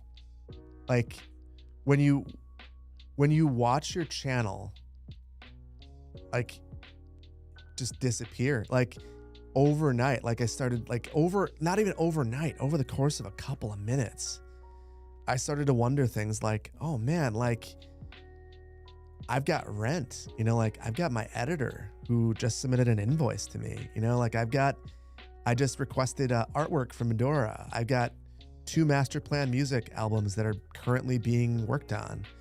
I've got daycare for my kids and a car payment and a house payment. And all of that could be jeopardized because I clicked a button on YouTube and you can't talk to a human. I'm sure that they only want to accelerate that with AI tools. Unfortunately, no one has an answer for me. So with float plane, at least you have a human to talk to, and a creator who's in the same position as you is the owner. So yeah, I think it's great what they're doing. I hope that they continue to work on it. The only thing is, I just don't. YouTube's moat is scale, and it will always be a moat. And I just hope that I've seen a lot of creators leaving float plane, and I hope that they're able to figure that out. I don't know why that's happening. Am I going to do float plane? I have not even spoken with them about it. I would not be opposed to it, but I would need to understand. I would not be opposed to learning about it, but I would need to understand what that all entails. You learn about this the hard way, Gary. After a few bad experiences as a trader, you have to diversify, especially during times of growth. Yeah. I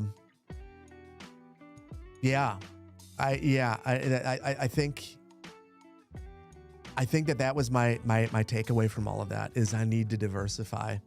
Like I've tried to diversify so that things could be a little bit more predictable. I don't think I've done it enough. You were thinking about Nebula, but that does require subscribing. So does Float Plane. The problem with Nebula is they are only looking for a certain kind of content, and I just don't deliver that kind of content. Which is fine. Like they're able to pursue whatever kind of content they want to pursue, but if it's not educational in nature, they're not really into it. So yeah. And as much as I like to sneak in little bits of education, I have a gaming channel. So diversifying this content creator is hard. Basically you have to start at square one all over again. Yeah. And I mean, there are 2 ways of diversifying. I mean, you can have multiple channels and be a streamer and do all these other things. You could have a popular Patreon. That's how some people have done it. Like I was watching LGR talk about their future plans. And it sounds like their Patreon's a big part of it. Yeah, I mean those are different ways that you could approach it. It's just tough. It's really tough. I don't know how to do it, but it freaked me out to a point that in a way that I hadn't been freaked out before. So yeah, I love what I do. I don't want to lose it, and I don't want it to go away because something that is totally outside of my control. So reasonably, I think Twitch is a big part of that, I think that Twitch is very helpful. That is a way of diversifying between Twitch and Patreon. I guess if I had to, I could figure it out, City Planner Masterclass. The second channel, I think I'm going to start to talk about more of the creator stuff. There are 3 videos that I'm going to have going up there. One is going to be talking about this. It'll just be a talking head video, me sitting here talking about that. The second will be me talking about electric cars, because I've been an EV owner now for 6 years. And then the third, I'll be walking through my office and explaining why I've done what I've done there. So yeah. You're going to leave, doggy? Have a good one. Thank you for being here.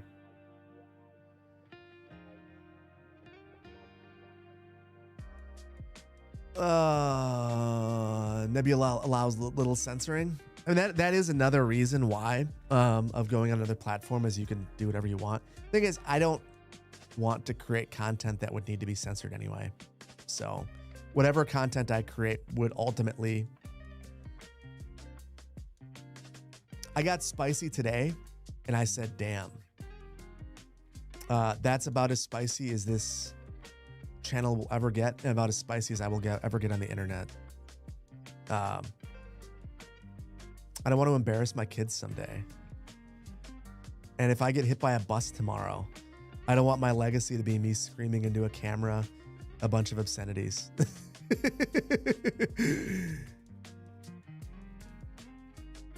You're spicier than me, Medora?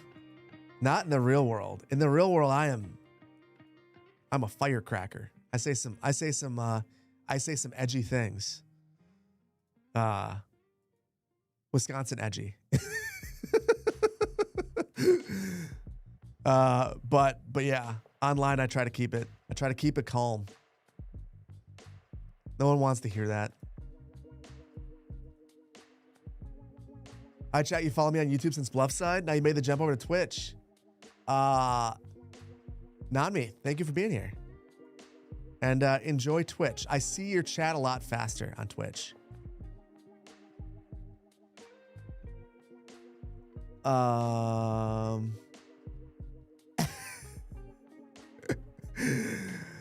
a firecracker, says we're building in CS2. I'm gonna light this whole place on fire. It's gonna be amazing. Boyle, good. Thank you for being here. Staying relevant means staying promoted. Yes, local. I always work to stay relevant. I think that staying relevant also means being flexible. It's something that, like, that new series is partially about reinventing what I'm doing a little bit. I feel like I had this experience during the last Laguna Beach video where I was just kind of like, you know, I don't know if it's too formulaic. I don't want you guys to get bored with me. So I'll keep mixing it up. And part of that is coming up with new content ideas. I think that the next series is going to be one of the more unique pieces of content that's on the channel. It'll become a regular piece. And that is reinventing myself and staying relevant. And keeping it fresh for myself too. I've been doing this a long time now. It's kind of crazy how long I've been doing it now. So yeah, I got to keep it interesting for myself too.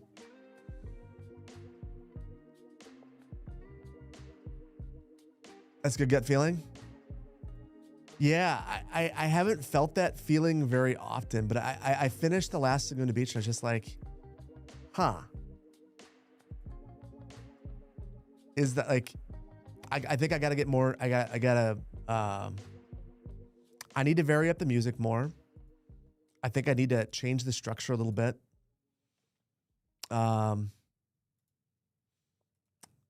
see, I see lots of channels can do what I do. Maybe not exactly how I do it, but what makes me me is being able to come up with new ideas and new ways to keep it fresh. Don't worry about the overlap. It looks beautiful. Why does the recording look worse than it usually does? In all of my videos, it looks so much better than how it looks on your PC.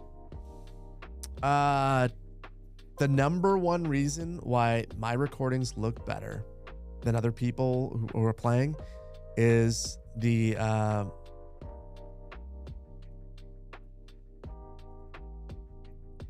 is that I go into the NVIDIA app, which needs an update. Oh no, dear God. Hold on. I don't want to. Gosh, I don't think I have autosave on. I don't. Oh my goodness. Oh, and I'm going to leave that off because it's been corrupting saves, which has been amazing. So if you go into your NVIDIA app, underneath graphics, go to Skylines 2, head down to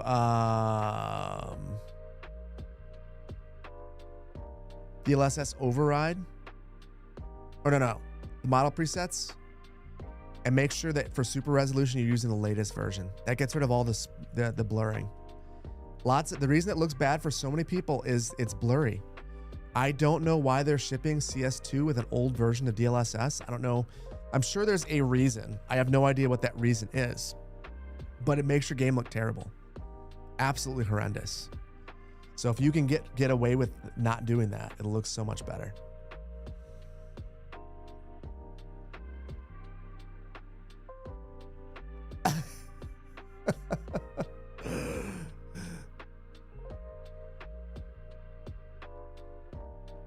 Always jump into the graphic card settings. Yeah, it all comes down to the graphics card. Am I rocking a 5090? I am. I built the second PC for this office, and I ended up refreshing Best Buy's website more than I'd like to imagine, more than I'd like to admit to, until I got one. So yes, and the verdict in terms of how it improves CS2 performance is it's fine. It's not it's not dramatically better than the 40 series card I had. But I needed more cards because I have a streaming PC as well, and my streaming PC was screwing up a whole bunch. So yeah. AMD has its own DLSS, FSR. Yeah. Am I managed by Night Media? No, I'm managed by Mana Talent. Mana, it's if you know who Penguin Zero is, it's his agency. Who's Night Media? I feel like I'm out of the loop. And should I feel bad that I'm not managed by Night Media? Your 4080 is doing just fine. You want to build a second PC for capture and streaming? So, Brandon, it's a game changer. Like being able to just like not have your game screwing up OBS and not having OBS get overloaded.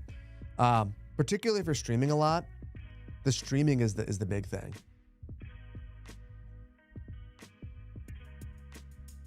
You're honestly not impressed with the new update? You couldn't load into a game. You had lots of depth.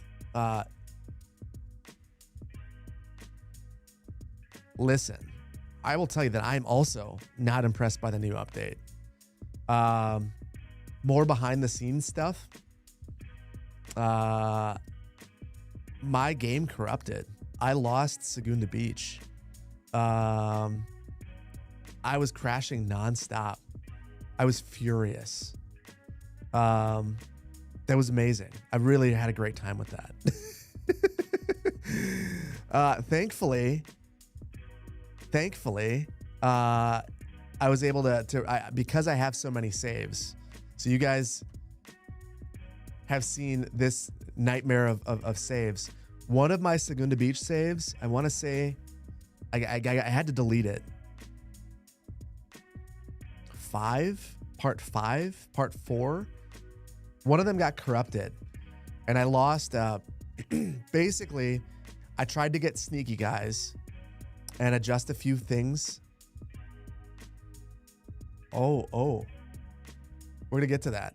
I wanted to get sneaky and fix a couple of things off camera, and so I did a whole bunch of off-camera adjustments. Losing it all really was painful, but it is what it is. My Roku channel is live. Seems to only have Bluffside Crossing so far, dude, but I have a channel. Congrats. Thank you.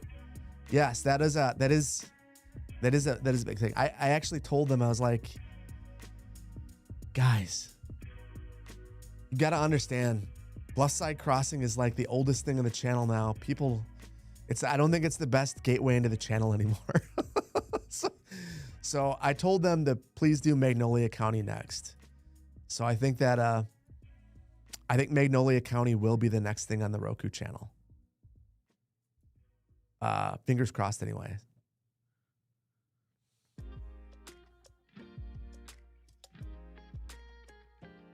Your only gripe at the game is you wish the devs had invested a ton of resources into better optimization. Well, I think they got screwed over there. Um, but I don't personally think that the optimization is the problem anymore. I personally think at this, but first of all, I don't really even know what that means. If we're keeping it 100,000, like what does optimization really mean? Don't know. But I think that the biggest problem with the game at this point is the simulation. Simulation's got so many issues that need to be worked through that are just like painfully obvious. By the way, these are static ploppables, so these buildings aren't going to have uses. I want to have an office park around here, so I'm going to build an office park. I'm going to also plop some schools and educational facilities to come up with to fill in some of these blocks. But I'm going to use static ploppables and then plop the growables to make this happen. But yeah, the simulation, like, I don't know why I'm making money right now. I don't know what any of these numbers mean. They don't make any sense at all. When I look at the trade menu, like, why was it negative here before? I don't know. Why is it positive now? I have no idea. How do I influence these? I have no clue. The simulation itself is super broken. That doesn't mean I don't enjoy the game. I very much enjoy the game.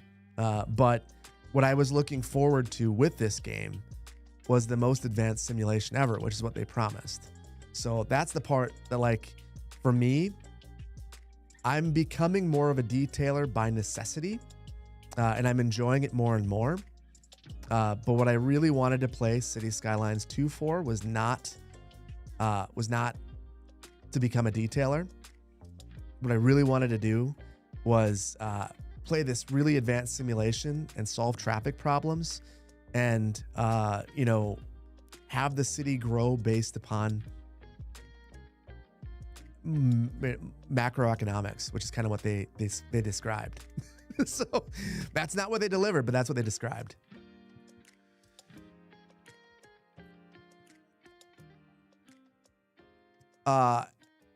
Whoa.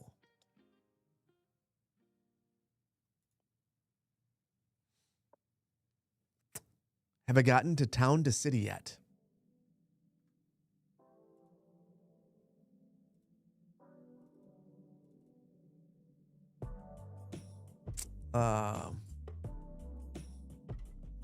Cover your eyes if you don't want to see a spoiler. Boy, have I ever. I so very much adore this game. I think it is an absolutely charming game. Absolutely charming. I had so much fun building a little community in this. There was a very real possibility that this stream I just played this game, but I have the video coming out, so we'll have the video. The next video is Town to City. So cool. So cool. Let it be a series? It can't be. The game is, it's an early access demo. But I will say, for anyone who's in here who has 2 monitors, go pick up the demo right now. It's still available, and play it. It's so fun. If you like Foundation, if you like Tiny Glade, if you like voxel graphics, and even if you don't, it's just such a cool game. The music is a vibe. Like, the graphics are a vibe. It's so chill. It just invites you to keep playing. The progression's outstanding. Everything about it, I just can't say enough good things. Really enjoyed it. Am I looking towards Junction, and am I alpha or beta testing it? Before Junction got picked up, I spoke with the developer, and I promised them that I would feature it on the channel when it was further along, but it wasn't. I deemed at that time, it to not be far enough along for me to want to feature it on the channel. So the invite is there, and I would readily admit that Hooded Horse is one of my favorite publishers. I just love what that they open up so many opportunities for folks. So yeah, as soon as it's there, I will do something. But no, I'm not beta testing it. Not doing anything with it. But super support it. especially the part where they make a city builder after the proof of concept of this game is done.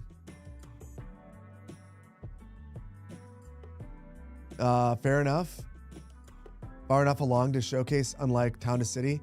I mean, Town to City is going into early access later on this summer and has a demo at Next Fest. So that to me is much further along. Junctions is still a tech demo. So when it is there, and honestly, I would say that to any independent developer who's making a game that fits within the channel, I will leave an open invite there. I will check it out because I love to support indie games. But also, I don't want to show something that I have no idea when it's going to come out. That's going to be the main thing. Maybe that's the big criteria. I just want to know when it's going to come out because I think that's a really important thing.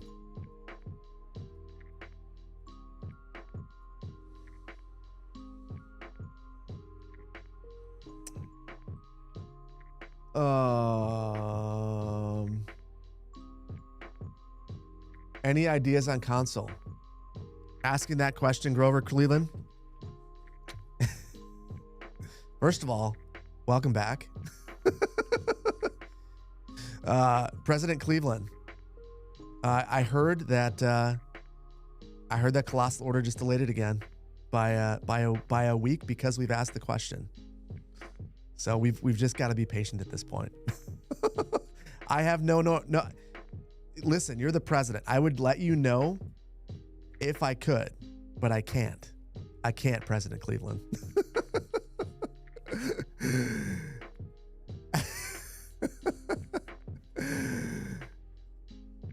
You're a huge fan of Junctions because of everything they want to put in the city builder type of games. You would highly perform more traffic and transportation aspect.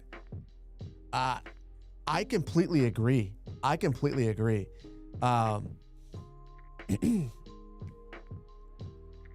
So the two things that I think matter to me the most are the transportation simulation.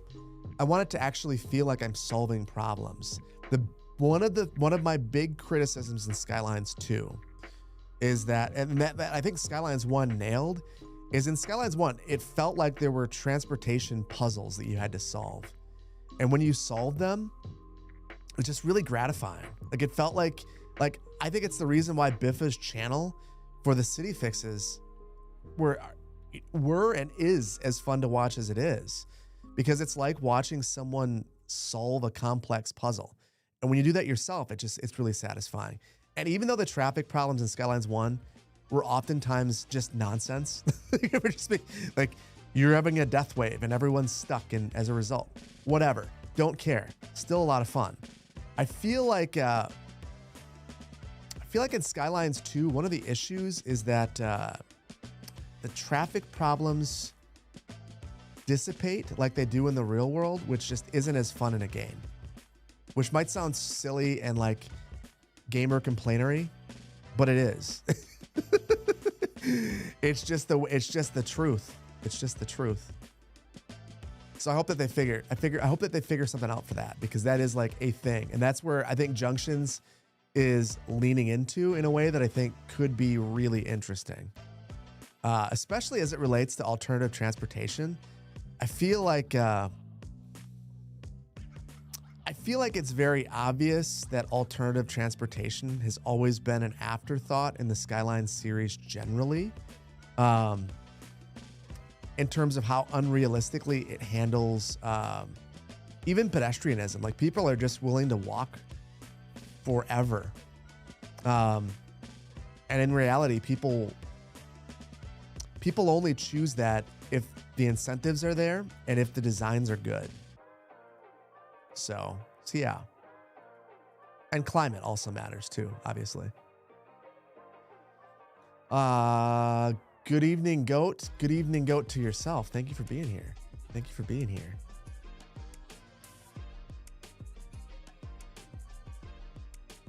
Driver switching lanes without the need to do so. Wait, Reddy, you don't like that? That's my favorite part of the game. I guess to each their own. We all have our preferences. No, for sure. Like for sure. Like that is like a legitimate, like, I'd love to see that fixed. So it feels like Junctions is thinking about, I feel like Junctions is thinking about traffic and transportation in a more robust way than Skylines ever did. And that's not a criticism of the game. It's just like, that's just a function of the design process and thoughts behind the game. It's just a priority. It's fine. CS2 traffic caused by 3,000 pedestrians crossing the road every 10 minutes. I mean, that's Skylines 1 too. I mean, I still remember some of the first times I played the game. And so I mentioned this on the Discord earlier. Skylines was my Netflix game. So I would sit and I would play Skylines and watch Netflix. And if I wasn't watching Netflix, I was watching Biffa. And I would watch Biffa's solutions and I would go, yeah, that does work. And then I would think about the real world and go, well, you don't actually see like this gigantic pedestrian crossing. Like that wouldn't work, but it works in the game. And and that's because of the way that pedestrian activity is handled. And it's just never been quite right.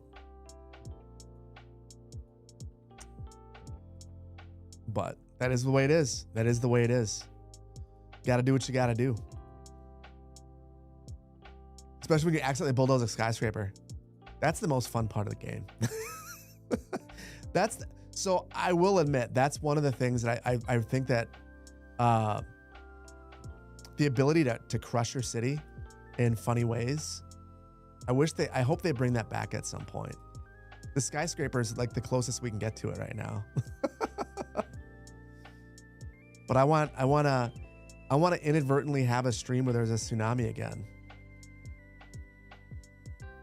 And as much as I hate to admit this, I wouldn't even mind seeing a poop volcano again.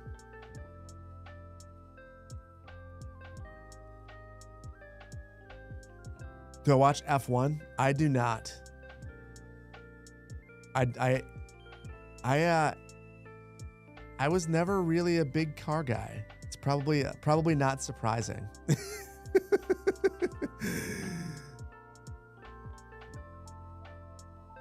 I like EVs, which I guess makes me, again, not a car guy.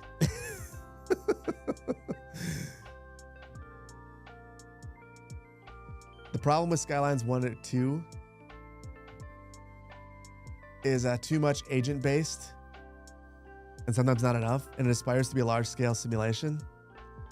Gekman, I completely agree. 1,000% agree. In fact, I think that there's a big market opening for, I think if some developer wanted to make a non-agent based simulation game, or like a simulation game where every agent is an approximation of a household, and they weren't trying to like go to the grocery store and like brush their teeth.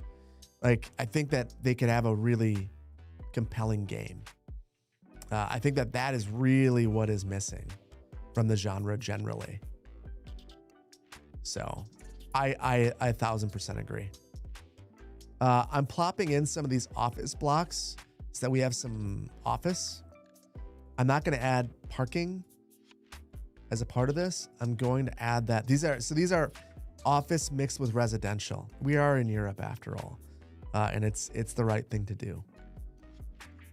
Even if they don't have enough customers, they'll figure it out.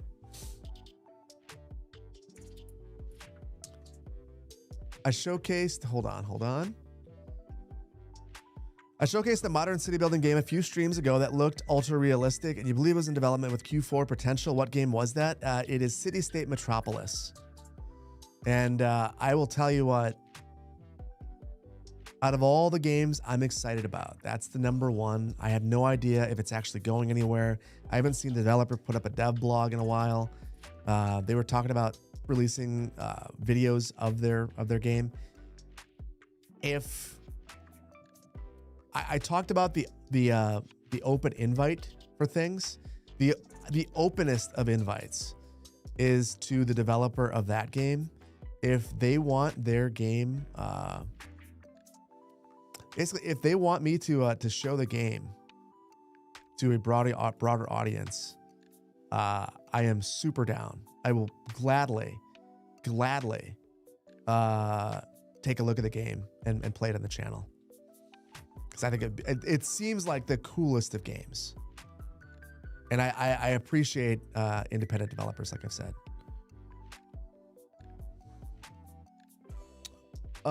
City State Metropolis. Is that a Superman-ish tie-in? I have no idea. Is it?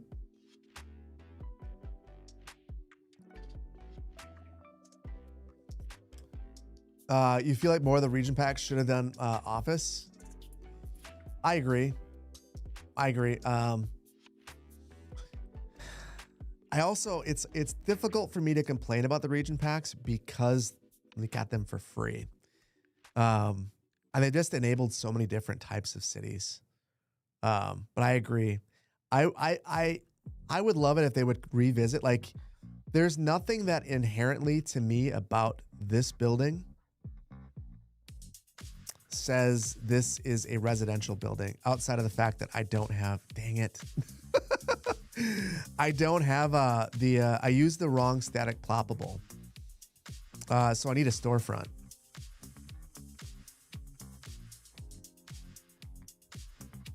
But yeah, short of that, nothing screams that out to me. So,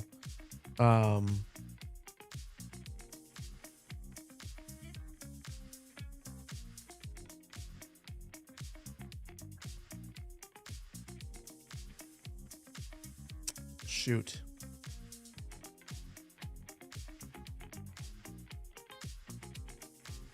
Oh, now I've got to figure out now I've got to figure this out, guys. Totally screwed it up.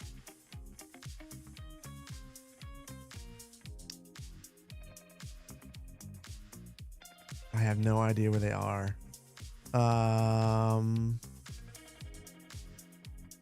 What are they called? The Northeastern High Density offices scratch that itch, but a formal zone would be more wonderful. I agree. I think that they need to create the ability to make your own themes in the game. Like, that was something I loved with Theme Mixer. I want to make my own building themes. Was that what it was called? What are the storefronts called, guys? Here they are. Mixed storefront. I swear there was a Mediterranean one, though. Maybe I'm wrong.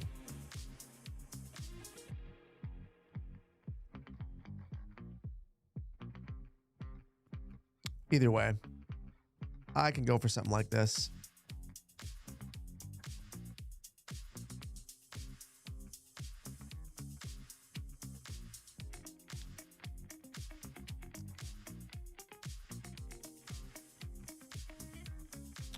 Maybe it doesn't matter. Maybe it doesn't. Do you guys think this matters to have a storefront down there for an office?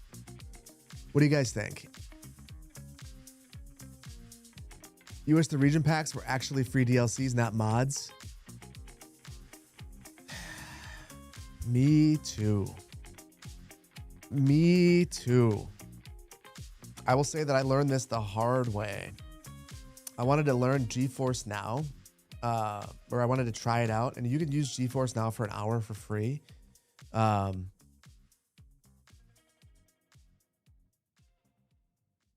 storefronts? Okay. So yeah, my problem is that in Skive, I have all of these region packs, or all of these different play sets. And it downloaded the region packs for every one of these. and I couldn't download Skive, and all I had was my Mac. So I just didn't play it. It sucked. It was terrible. I had a small change to make to a map, and I just wanted to make one small change, and I couldn't do it.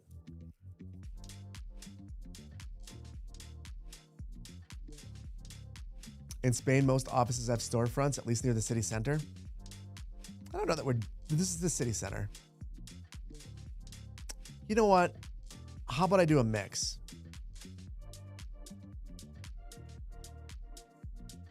I wish that I could get rid of the zoning grid, though. It makes it really difficult to see what I'm doing. But I'll do something like this, where it's like a nice...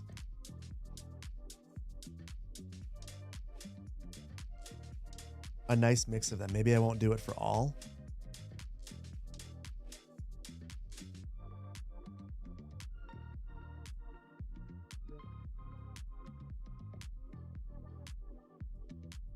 Yeah, I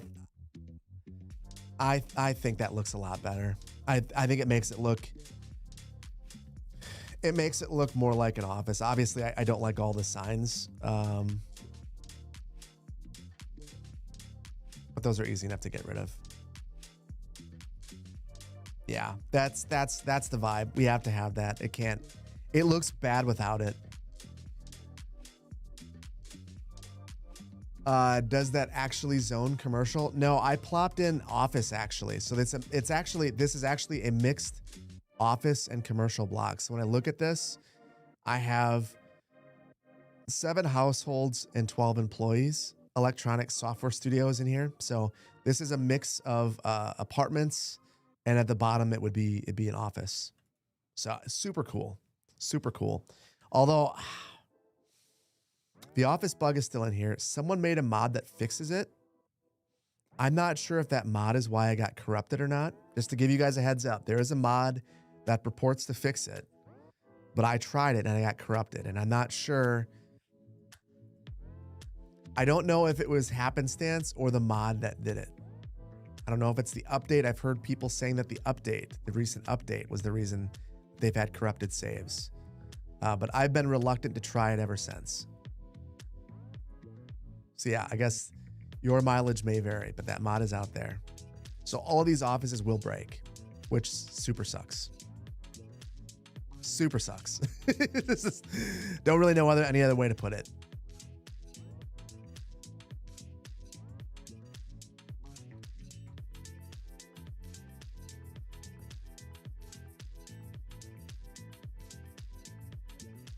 Can you be honest? Those storefronts don't look Italian enough.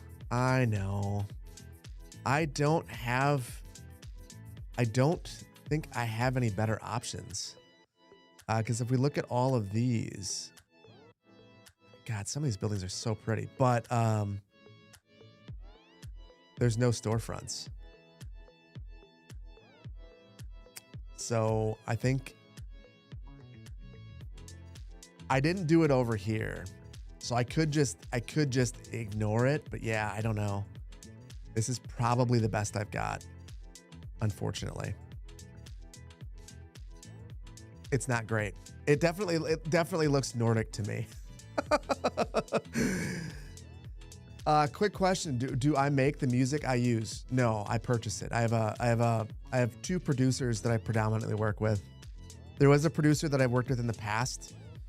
I tried to work with him again, and it just did not work. And then there was a producer that I worked with for downtown.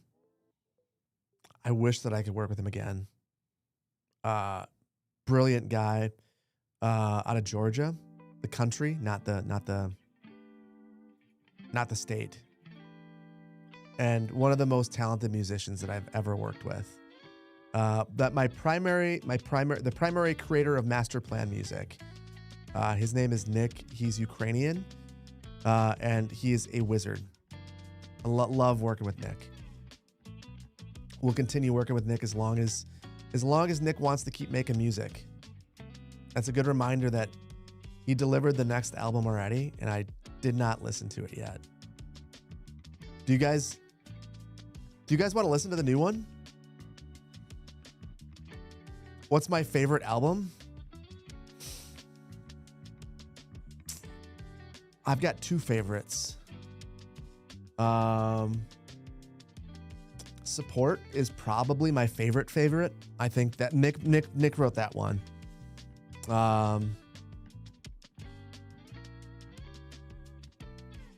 That one's probably support's probably my favorite. Give me a second. Let me see if I have it readily available.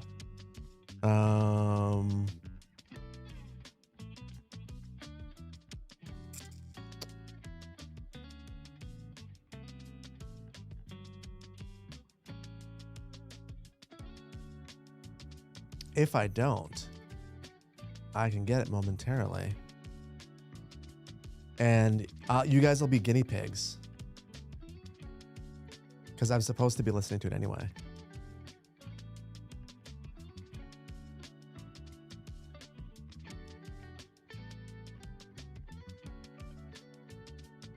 I'll just need to re-download it. Unfortunately, the entire site is in Ukrainian, so it makes it really difficult for me to be able to read it. That's okay. I figured it out. Mashplay Music and Epoch Vox's backing tracks are your go-to? Epoch Vox is awesome. Love that guy.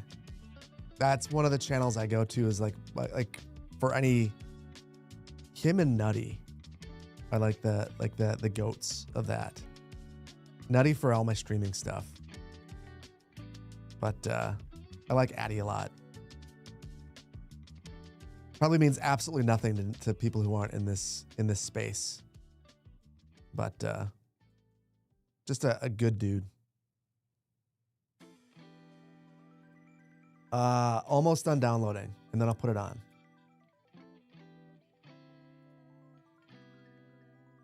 Okay.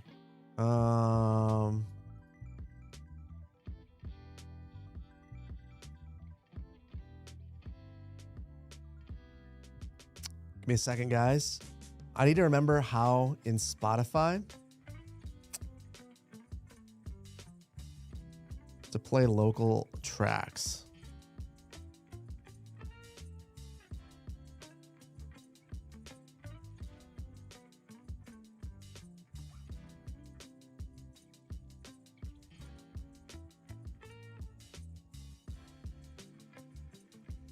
Okay.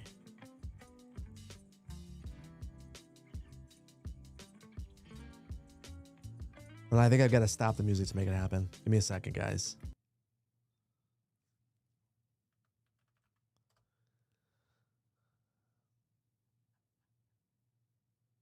Okay. Now I just need to make sure I don't inadvertently play Lord's new album. That is my biggest fear.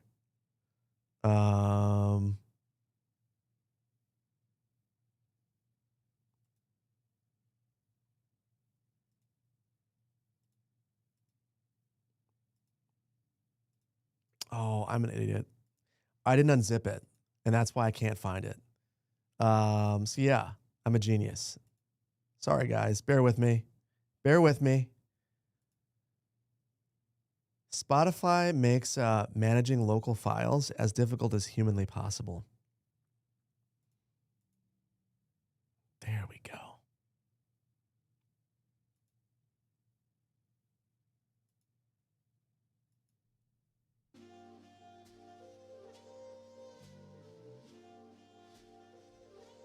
Okay. There we go. New tracks. They have no names. Lord, the newest city planner. Yeah. It's a different vibe.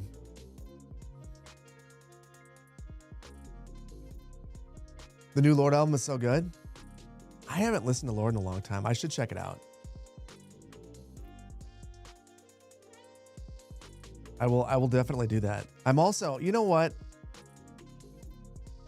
I'm not going to do any more of that. We're not supposed to be detailing. That is a detailing thing. In fact,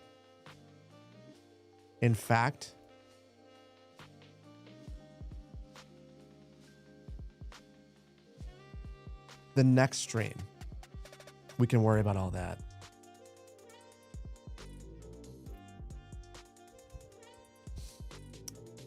Yeah. You love songs that sound similar to a song called Lake Como? I like that one. It's a good one.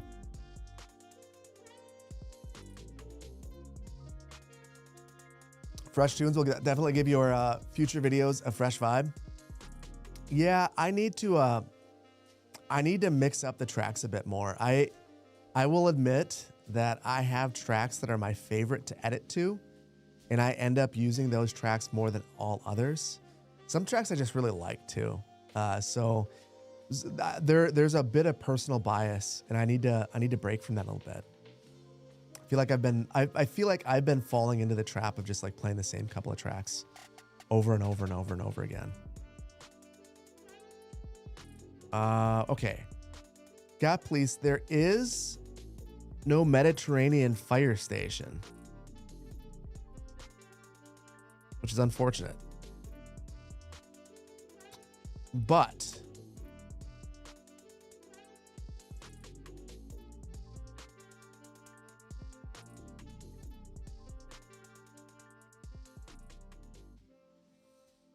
we've got urban promenades over here. I think I'm gonna throw an urban promenades fire station over here. I've got to unlock it first though.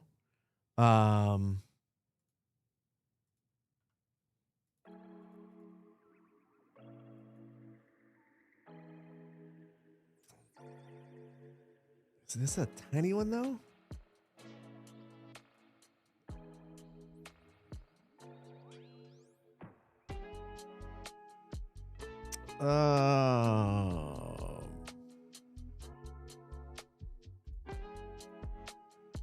I think it is. So we got the firehouse, fire station, community fire station. Well,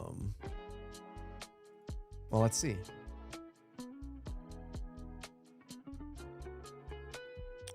I don't have enough money to plot both of them. This looks super Chinese. I think I'm going to go for this one. Spend all of the money.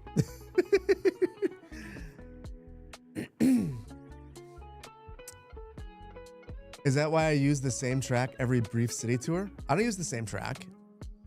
I use a lot of the same tracks though. One of the main reasons is that I actually talked to my editor about this, and we were discussing which tracks. And I saw the comment about French. That's a good one. There are certain tracks that just lead to the city tours coming out better because the track length, the length in between beats makes more sense. Crap. That is the one. That or the German one.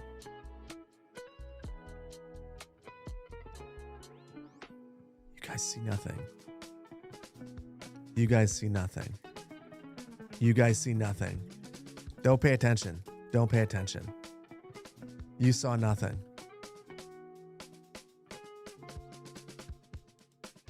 Boom. Solution. You've used a few. Why is that one so expensive? I have zero clue. I have no clue. Because it's pretty. You must pay for the aesthetic quality of it. And this is without even having the emergency response building, which we need, and the garage expansion, which would be a nice to have. I think we're not going to add that. Yeah, it's very expensive. So I had to take a couple liberties. Can I specify more tracks with the beats timing I would like? Yes, I can. And I have.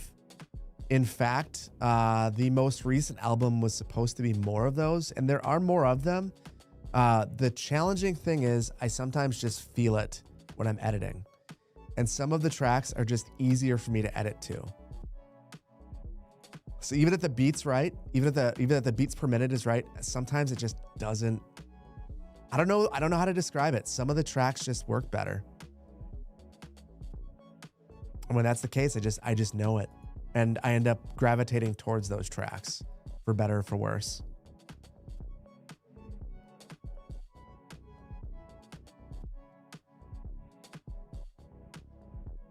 Grant money? Indeed. Indeed.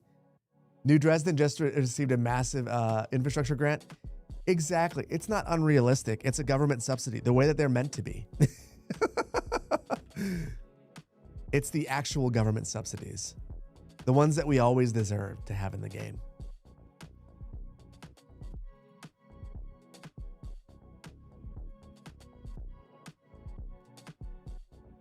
You'll get that with certain tracks. Yeah, honestly. Editing's a weird thing. It's a real weird thing. This one sounds good for a night setting.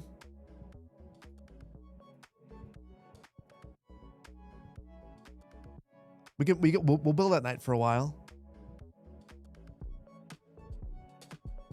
I dig this one. This one's good. So generally with these, I'll give a bunch of reference tracks to say like, this is the vibe I want you to capture. And with this one, with this album and the previous, I gave a lot of 70s music. So we'll see we'll see if it captures that.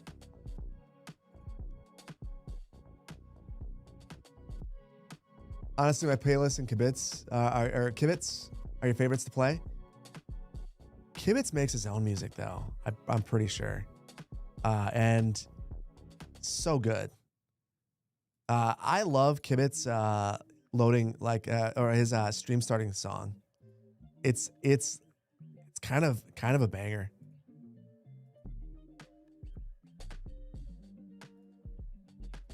Kibitz is good. I like Kibitz a lot.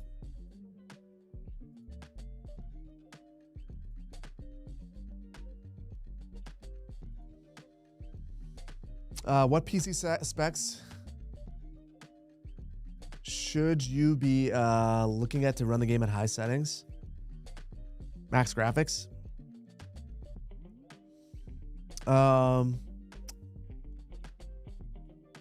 Number one thing I would say is don't get a laptop. And I don't mean that. I don't say that in an attacking way. I have a very powerful gaming laptop and it runs the game poorly. So I'm saying that as like a bit of advice. You're going to be able to run the graphics on high before you'll run the simulation at a reasonable setting. So you want to, if you aim for a 5070, I think you'd be fine. But the big thing is you're going to want a CPU with a high core count. It will use whatever you throw at it.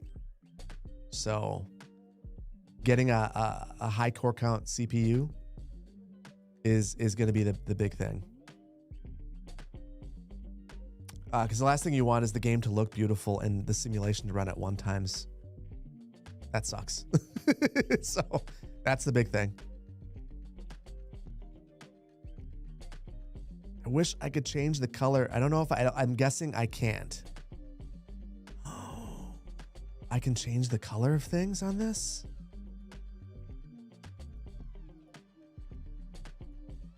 Oh, this is the French. I can change the window color. Pretty sure that's all I can change. And the doors. Not the roof. Not the roof. I'll leave it. It'll just look a little bit off. It's not that big of a deal.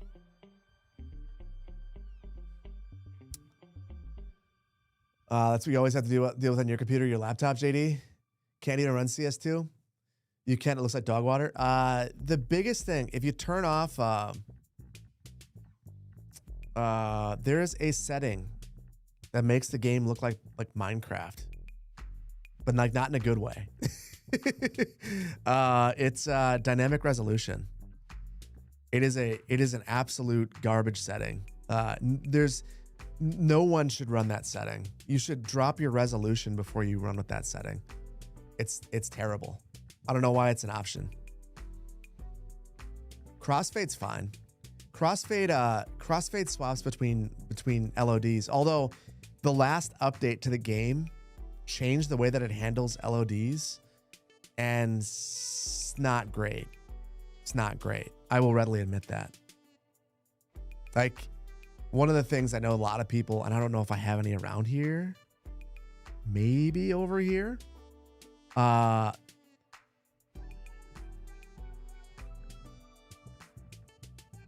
It just thrashed the fence LOD, and there's no way to fix it, no matter how close you get, unless you're like right up on it. It looks horrendous. Like this looks good, and then I get away, and it's just like the LOD is just brutal. So yeah, I don't know. There's not much you can do about that, but the crossfade at least helps that transition not be jarring. I feel like in Skylines 1, that was like the worst thing, is that LOD popping.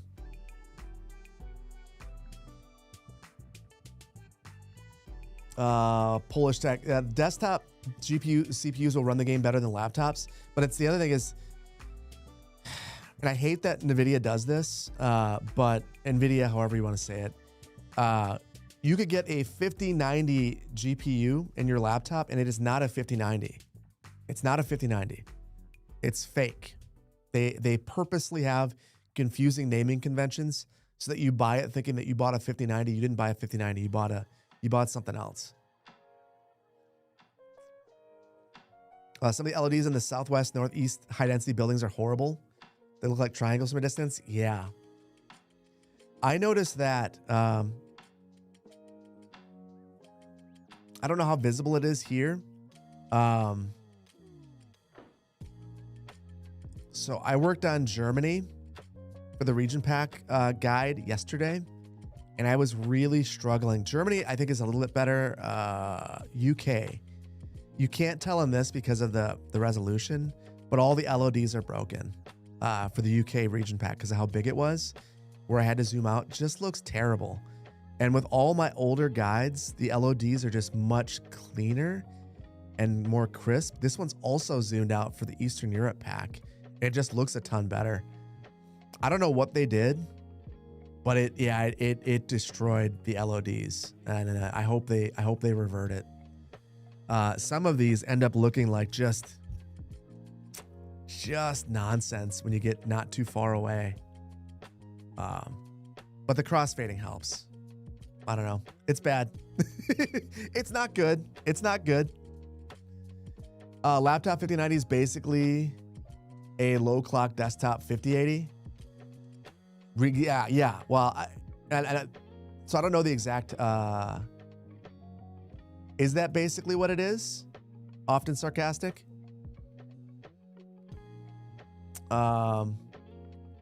Because if that is the case, and that's just not. Listen, the 5080 is a fine GPU. But my concern would be that your temperature curve is going to be much worse. So like maybe theoretically that 5090 in a laptop is a 5080 desktop. The problem is it's going to overheat much faster. And then your clock speed's going to drop. Same thing with the CPU. And yeah, you're absolutely right. 150 watt max, because it becomes a heat bomb. So when you just think about the power limits of a desktop, like it's not comparable. So it's never going to be the same. So that's why I would say, like, if you are really serious about PC gaming, the laptop's not going to work. And I say that as someone who would much prefer a laptop. And also, I'll tell you that I'm currently sitting next to 2 space heaters. So, yeah, Logical Soul. Until I think, you know what I'm really curious about? I keep hearing that, or I was hearing about the NVIDIA ARM chips. I'm wondering when NVIDIA releases their ARM chips, what kind of optimization they're going to be able to have. And I guess what that means for laptops, more than desktops. I mean, it'll lots of issues, but ultimately, if they can have some efficiencies between the GPUs and the CPU, that could make laptop gaming much better, in my opinion. But we're not there yet. Who knows? Could also just be more ARM stuff that isn't great for gaming.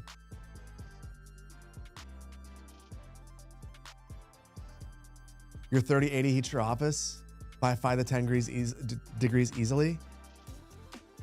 I will readily admit that one of the reasons that I like renting the office space that I'm currently in right now is that it has its own AC.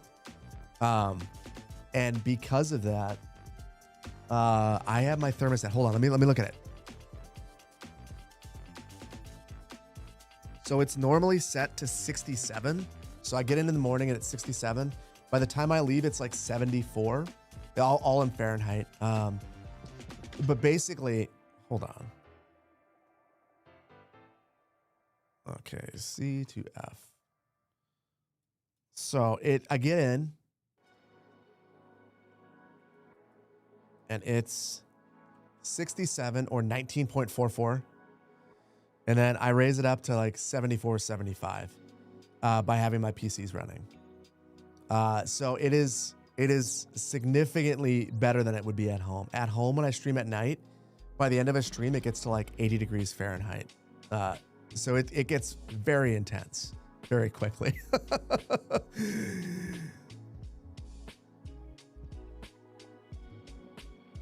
What is the metric for Fahrenheit? So 80 would be 26.666 at the end of a stream at home when I stream at night. So I love my home office. It's like my perfect gaming space. This is not my perfect gaming space, but as like a filming studio, this is far superior. I've got lighting and the dedicated AC. Yeah, it's my office turns into a sauna at home. It's bad. It's real bad. Here, it's tolerable. So yeah.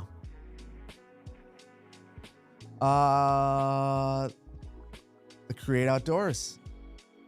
Hello, how you doing today? Welcome in. Thank you for being here. 26 for indoors is wild. Yeah. No, I'm like, so that's why like my favorite time to stream at home is in the winter. Because I have a window. So when I'm looking at you at home, just behind the camera is a window, and I'll open it up, and 6 months out of the year, that'll help out. But right now, it's currently 75 outside, which is basically what it is.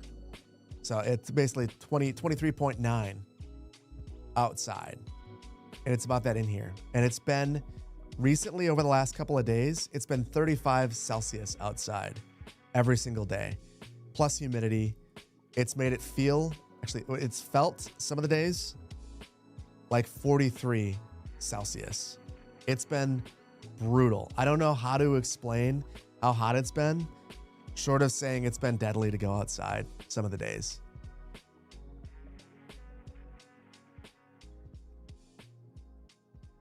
You have 35 starting Tuesday. Stay cool. Stay cool. Stay cool. Whoa, you know what? I've realized, someone said, whoa, Steve. Thank you for the 10 gifties on YouTube. I have been a bad streamer, and I totally forgot about all the activity over the last little while. So I apologize. Thieves, thank you for the 10 gifted subs. Everyone who just got the gifted sub, please jump into the Discord. Make sure that your YouTube is linked to your Discord handle, and look at the criteria for the new series. I think this new series is going to go on for years. It's going to be like a mainstay on the channel. And once we establish the criteria, I can't change them. I'm not going to. They're just going to be what they are. So if they're wrong forever. So help me. And then help me pick the first game for the new series. I was going to do Banished, but it's now looking like it could be, let me see what's winning. I'll tell you in a second.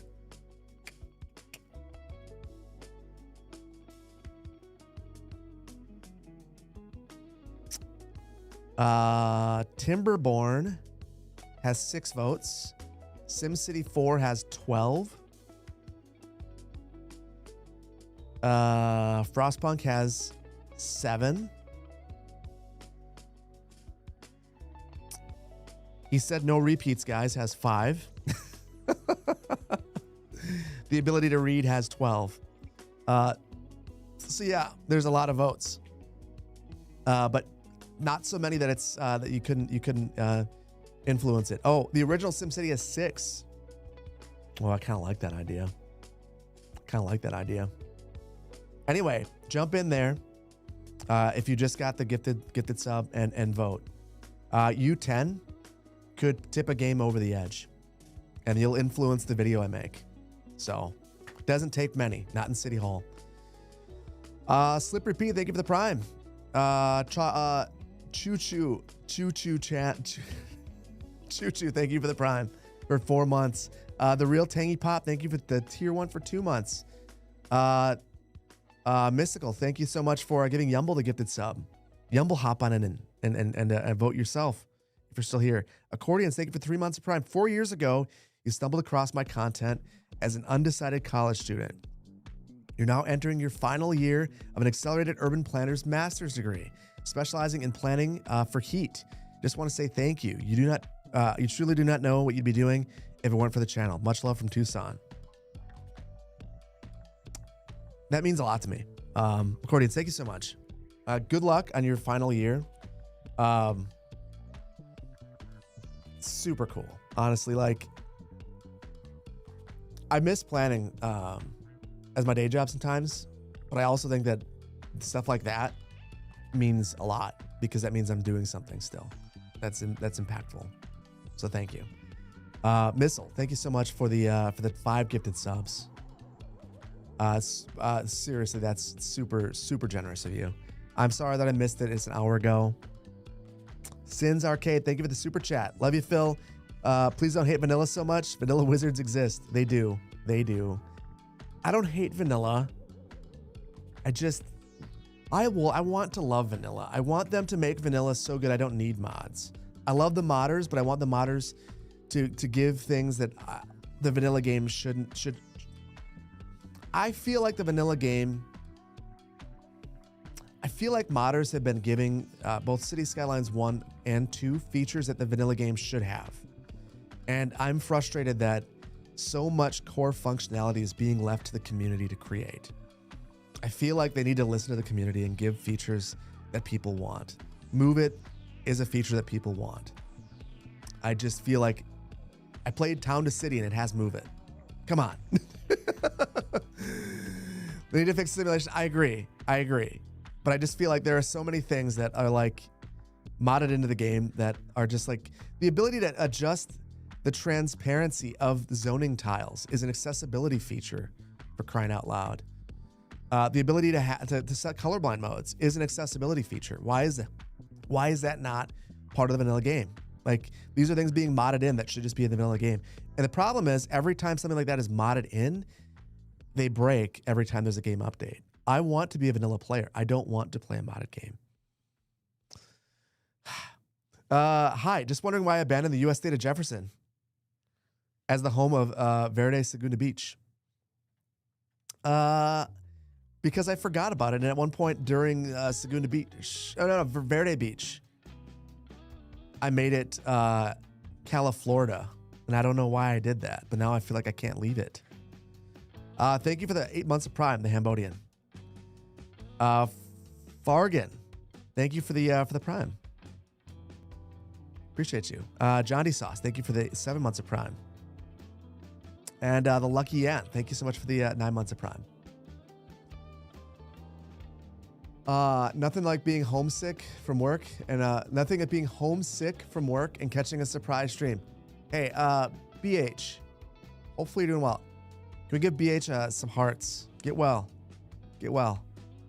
It's not fun, especially I don't know if it's summer for you where you are, but I feel like being sick in the summer is 1,000 times worse than being sick in the winter. Personally. You can't believe that Saguna Beach started 7 months ago? I can't either. That means I'm not making them very fast. California sounds like a GTA state name. It does. It does. You don't like California because of Florida? Well, the thing about California is I feel like I can spam palm trees more.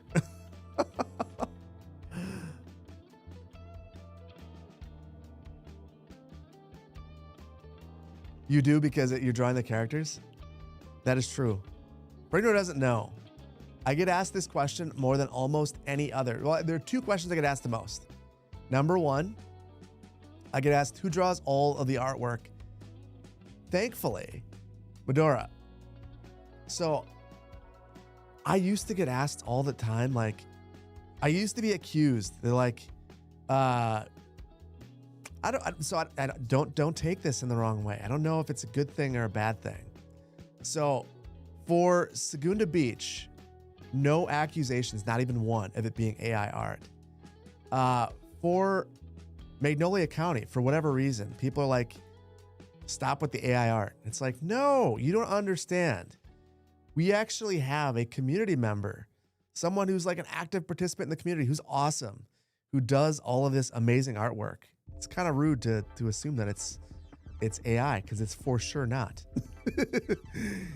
Medora's so good.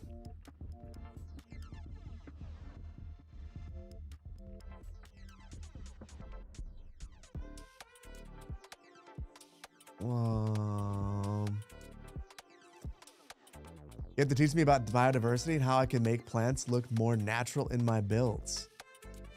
Listen, I am very open to that. Very, very open to that. In fact, if you would teach it to me, I would make a video about it. I would greatly enjoy that. You think the AI accusations? Yeah, and I will readily admit that I did it early on and didn't think of the ramifications of it. But I feel like those accusations are what led me to have the stance that I have now on AI. And I much appreciate that, truthfully, because I don't think I really thought about it enough, and I didn't think about it critically enough, and I don't think a lot of people do. But yeah, now that I have, it's like the furthest thing. Like there's no way I would use it. So even for the example stuff that I give to Medora, won't use it. As much as I'd love to have a bunch of like 5-armed or 4-fingered people representing the characters. What are the options? It's there. It's there. It's the offers out there.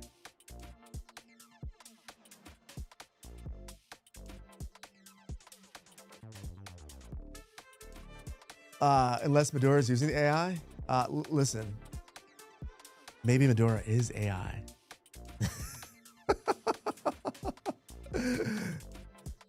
The most realistic AI. People are calling everything AI now. Yeah, well, but to be fair, there is a lot of AI. To be fair, I can't remember what I watched. It was yesterday. But it was this video where they were talking about Pinterest. God, what was it? Was it Hank Green, maybe? I don't know. It was something talking about how oh no. It was John Oliver. Talking about AI, generative AI. And I didn't realize that so much of Pinterest is now AI. Like it was like 80% is what he cited. It's like, that's crazy. That's legitimately insane. Like that means that the site is ultimately worthless now. Like I'm not gonna say that I like Pinterest, but I didn't think it was garbage, but now I think it is probably garbage. Last Week Tonight, yes, it was very good, and I highly recommend that. that episode to anyone. Very, very good.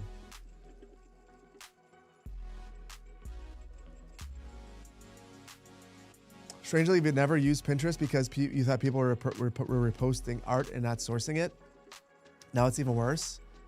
Yeah, he was showing these people that are basically giving courses on how to make generative AI garbage slop content, specifically to post on Pinterest.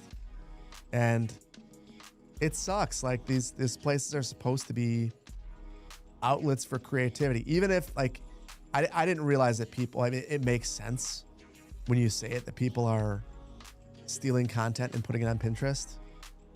I'm not surprised. But in terms of would I rather have them stealing content that was created by real people to put on Pinterest, or generating content and putting artists out of work in that particular way? I don't know. All of it sucks, but I think in terms of the gradient of bad, generating garbage slop content is probably way worse.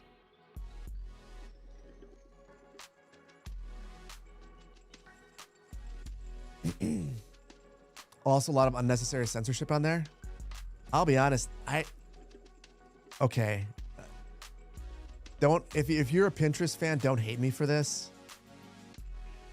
I don't understand the point of Pinterest. It kind of seems as useless as LinkedIn. Like LinkedIn is absolutely stupid. Like it's an absolutely worthless website in my opinion. At least the way that the people I've added use it, like it just doesn't seem like it has much of a purpose. I can see how it could have a purpose, and I think in certain circles, maybe certain industries, it has a purpose. But in my industry, it's been completely useless. Completely useless. And I feel like Pinterest is that for me.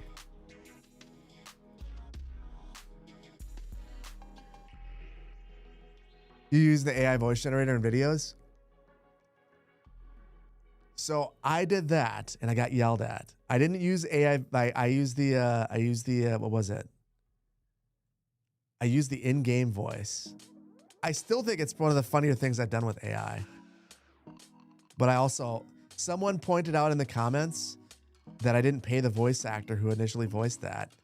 And when they said that, I was like, yeah, you're right. That was a real dirtball move. And then I stopped using that too. Now when I do voices, I will go into Final Cut, take my own voice, and just basically modify it within Final Cut using the plugins.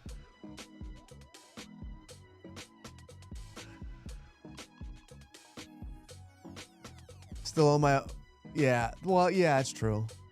That's true. I do own my own voice. Your partner loves Pinterest for recipes. So that actually probably is a good use for it. I feel like I used to use my Google Home for recipes. They are no longer allowed to do that because they were killing places like All Recipes by basically just stealing the recipes and not paying them ad revenue. It's this cycle of dirt baggery. And I don't know where the dirt baggery ends, but I don't want to contribute to it if I can avoid it. Icy, have a good night. Stay cool. You hate LinkedIn because you can't delete your account on it? You're on there forever? Well, Microsoft owns it now, so they should allow you to delete it, in theory. Then again, they're Microsoft. You can't really get away from them.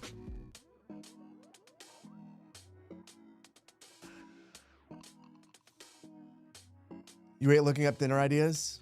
It's always the same 3 variations of the same 11 meals all the time. It's better than me. My favorite meal that I've had in a long time is my wife signed us up for a CSA or a farm share.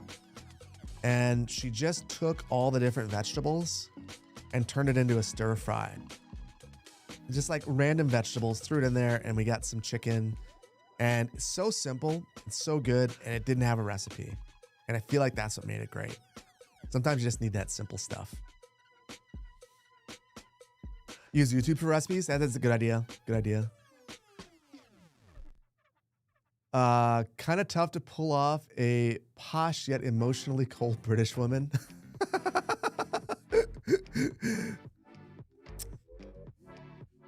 That's fair.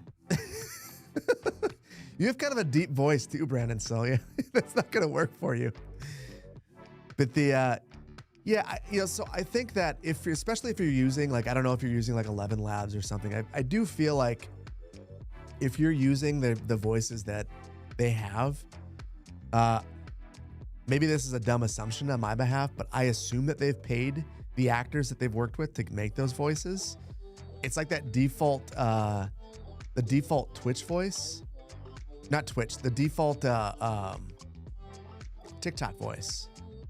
I assume that person was paid because I've heard them talk about it. Like, be shocked at how widespread the usage is of it. So yeah, I don't know. Probably not a big deal.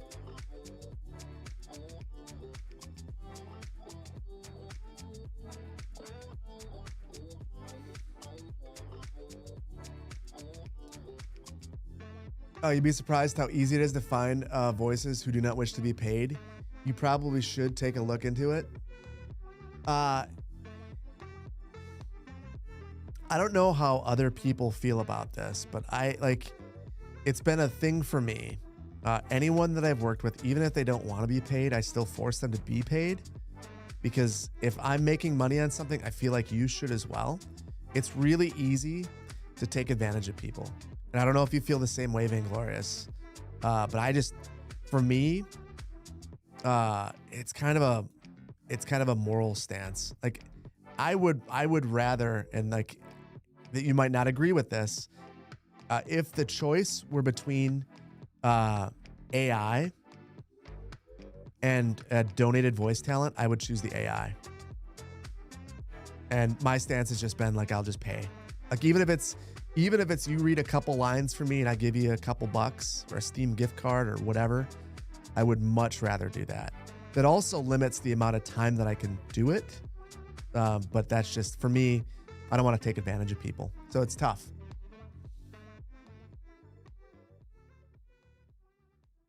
You agree, because people who insist on working for free are undercutting people who make a living off the work. That is a good point. That is a very good point. I think it falls into two camps. There's that. Plus, I think that this comes down to my experience with internships generally. Like at one of my jobs, they talked about getting an intern to do some work. And then I was like, okay, cool. What's our budget? And they're like, we don't have one. And I said, well, I don't want to do it then. Just reasonably, that's stealing from people. That's stealing their time. Like, if I get something of value, then you should as well. Like that. If not, then I'm stealing from you. And it's one thing if we're not making money from it, but if I am, or even if the potential's there, just feels wrong.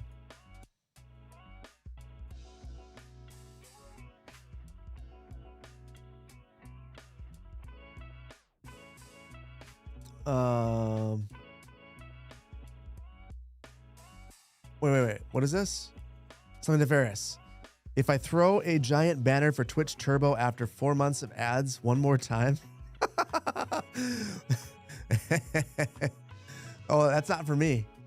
That's not for me. Hey, how am I? You love my videos? Daniel, I am doing well. I can't highlight your message though, because it's moving too fast. I'm doing well.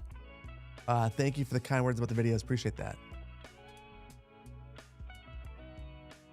You'll do voiceover for my videos, a penny a word. You've done it for other projects and channels. That is less than I've paid. And that is less than I would expect you to make. That's not enough money. That is not enough. You need to listen, Sin. You got to value your time more than that. And I will tell you, that valuing of your time permeates through a number of industries, including like the content creator industry. The number of content creators that I've worked with that just like, they don't know their value.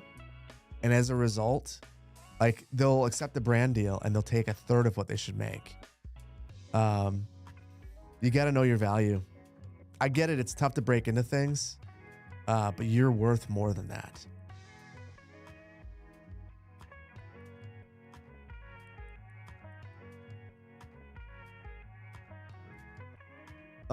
You knew a certain newscaster who greatly appreciated my approach.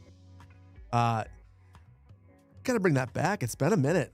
It's been a minute. The newscaster needs to make a return. So does the governor. Well, I actually haven't spoken with Batch in a while. It's been a minute. Been busy though.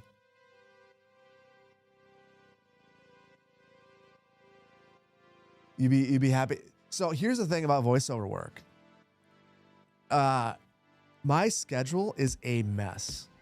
So the reason why I've done it sparingly is because I am such a cluster with my scheduling. This week, like I think I actually have another video ready right now. I did 2 videos in a week for the first time in a while. Everything takes me so long, and I feel like I'm bad at being a YouTuber now. I don't know when that happened. I'm distracting you from building your own city. You've had the game open for more than an hour, but nothing has happened. I mean, to be fair, I haven't really done a lot either. Let's see. 1, 2, 3. Well, 1, 2, 3, 4, 5, 6, 7, 8, 9, 10, 11, 12, 13 blocks. Wait a minute, guys. We put together 13 blocks. That's like 2 streams worth over here. Even though they're leveling up and getting ugly, I'm not going to worry about it.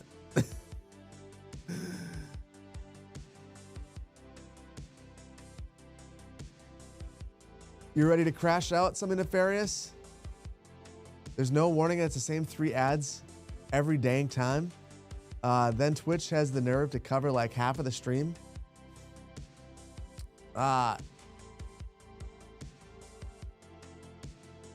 Hold on. Hold on.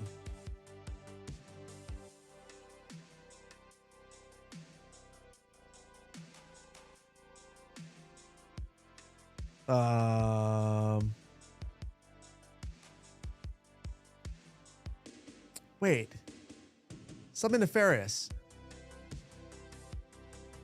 You are a tier 1 sub. Why are you getting ads? Why are you getting ads? That doesn't make any sense.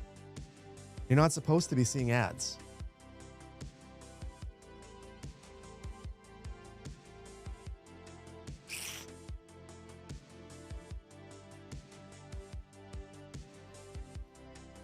Hold on. Now I'm disturbed. Now I'm disturbed. I gotta look at my settings. Did they change? Because that's not right. I had not looked at the monetization settings on Twitch, and to the point that it's giving me a tutorial right now telling me that there's a new ads manager.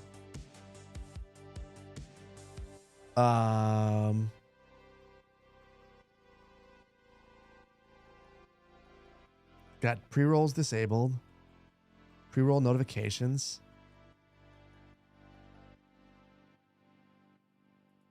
New subscription options, ad-free viewing. Yeah, you're supposed to have ad-free viewing.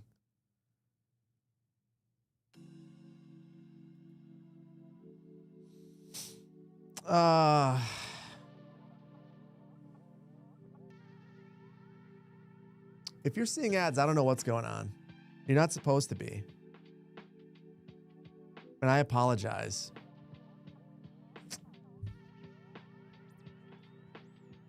Wait. What did I do? Did I get baited? Did I get baited?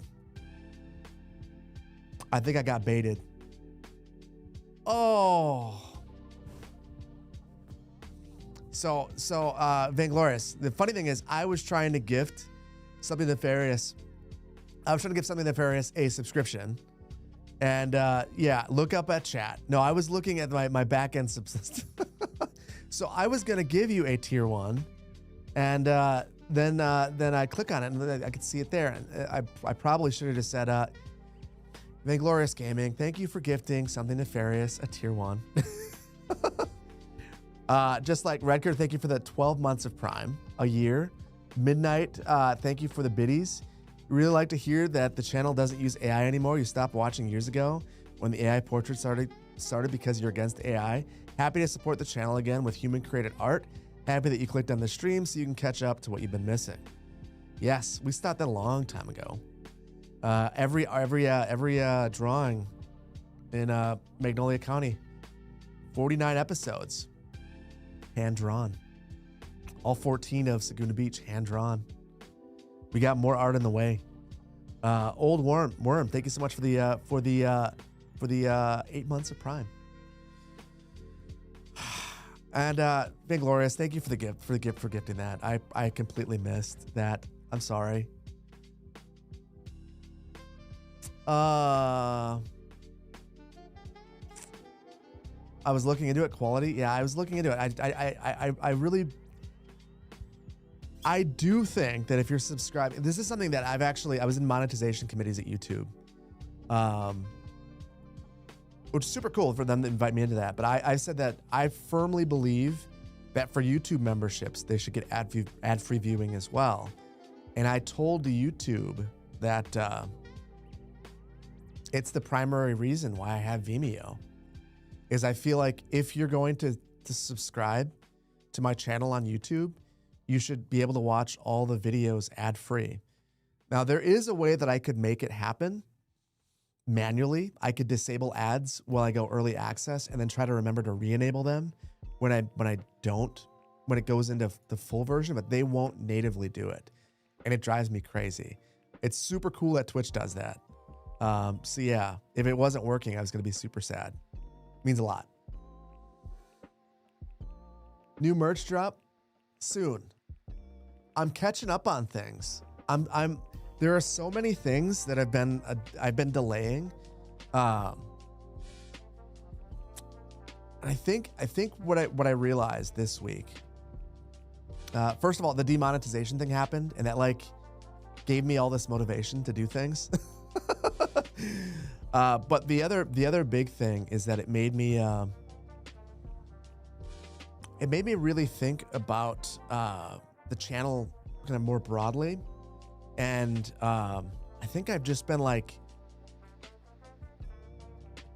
it's good to have super highly polished Magnolia County and Saguna Beach videos, but I also need to have other content that isn't that difficult to make. And playing the game that I just played, the Town to City, was like super refreshing. The video, I had it done. Like I wrote the intro, the script writing was like the long part. And then I did have to just sit down and enjoy the game for a while. And it made me just want to make more stuff like that. So that series that I'm working on is going to be more, I just get to play a game for a while and then like share my experience with you guys. And you guys will get more videos. I'll get to keep making more of them. They're going to be high quality and good, but they won't be as challenging to make as a Saguna Beach video.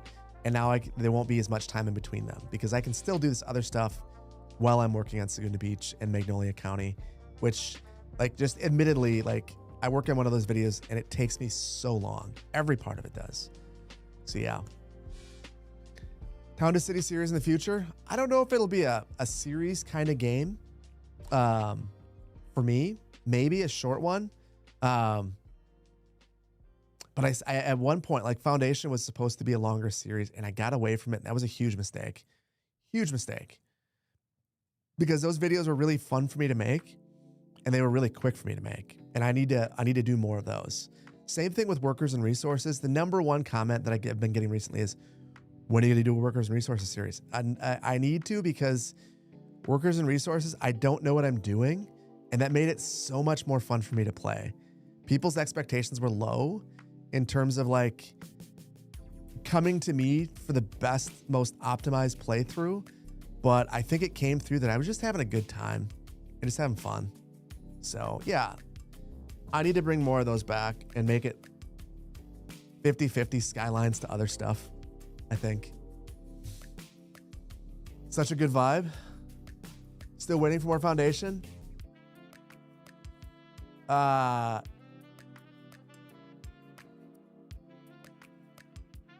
let's see how this new series is gonna go, and how people like it, and how much there's clamoring for a second one. Someone had an idea for Foundation that I really liked, which was just basically like doing a wrap up of it and kind of combining them all into one longer video.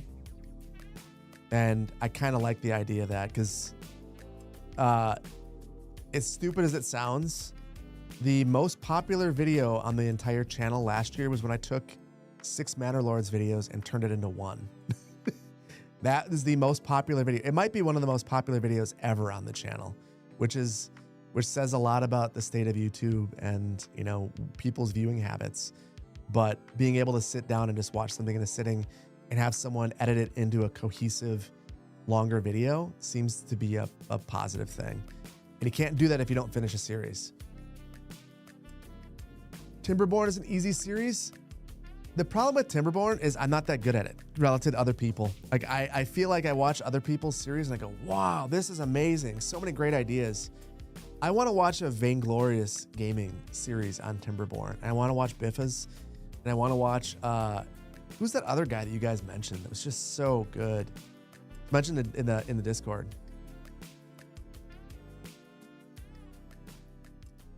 I should make a giant Magnolia County movie.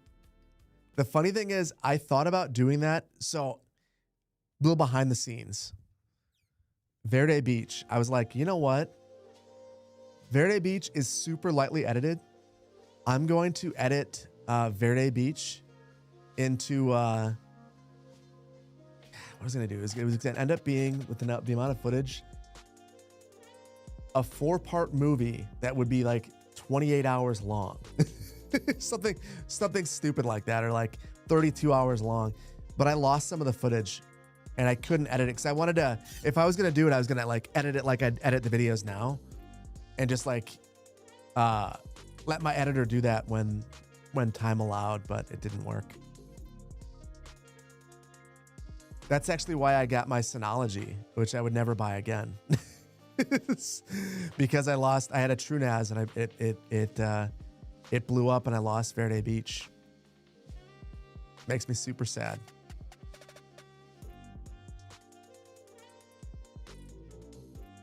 Let's Play Badly streams are their own fun though. That's true. That's true. And that is precisely why I think if there's anything I bring back, it'll be Workers and Resources. I really enjoyed Workers and Resources. Workers and Resources is just a fun game. Foundation is also fun.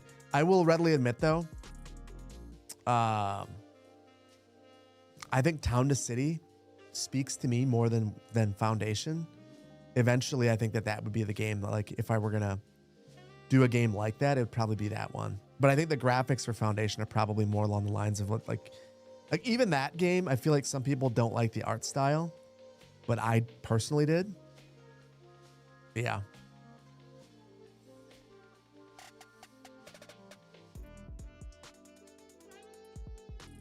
Real Civil Engineer for Timberborn. RCE is good for Timberborn.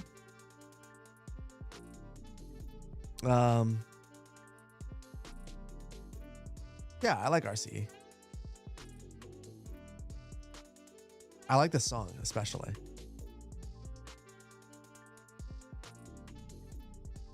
Steve, when you play the Town to City demo, it's super chill. You got sucked in. Same. They almost screwed up. I feel like their demo is good enough for some people. Like I feel like there's a section of people out there who are going to be like, I don't really need any more than this. I just want to be able to build a small village and make it super detailed. And there's a lot already there. There's a lot. The demo is one of the more complete demos I think I've ever played. You love both Town to City and Foundation's art styles? I feel like both are equally polarizing in different ways. And I get it. I really get it. Like, I feel like the first time I looked at Foundation, I didn't give it a fair shake because the art style to me, I was like, oh, I don't know what this is. And I've seen other games like this, and the art style was more in lines of like with what I was expecting anyway.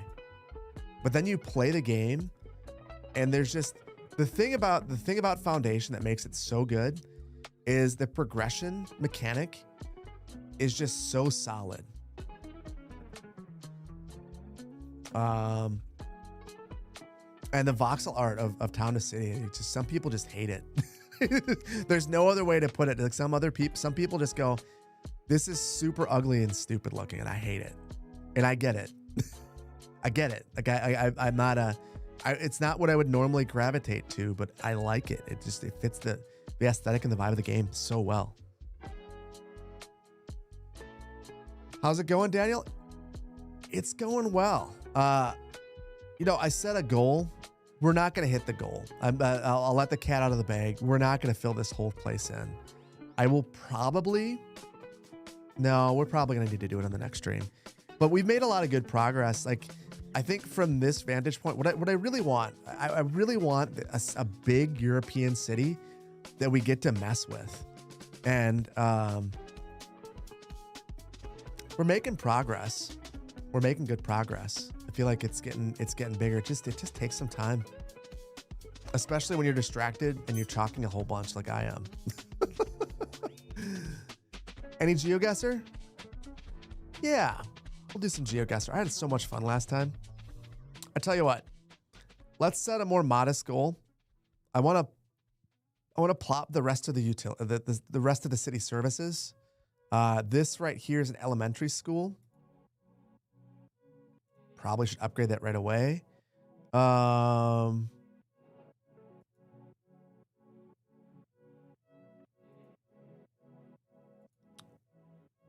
don't think we have a high school. And even if we do have a high school, I think we probably still need one. Yeah, we're right on the edge. And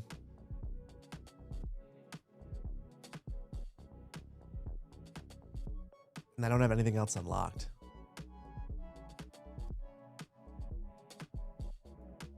Let's just go for it. We'll just go for it.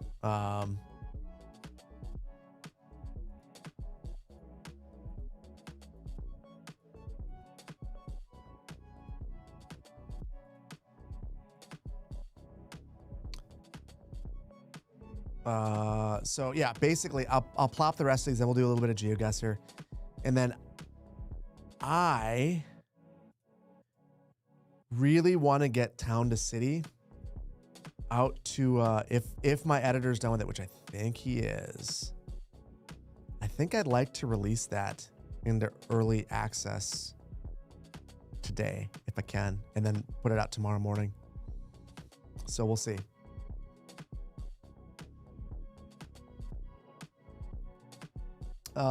Can we make a giant industrial park with tons of rail access? You have Tygon's rail access? Yes. So I'll tell you, there were 3 things I was contemplating. 4 things I was thinking about for the stream. Maybe I'll let you guys choose what we work on next. I could finish the rest of this off stream, or we could just switch gears to the next one. I was thinking either we would work on a harbor and have like a combined passenger and cargo harbor, like right around here, because we have this natural harbor right here. The other thing I was thinking was heading back to New Dresden, and now that we have the static ploppables, there's just a lot that we could do here to make this look better, because we really were struggling with the hillsides, but now we could fix this. We could also create a custom cemetery now that we have the service blocks.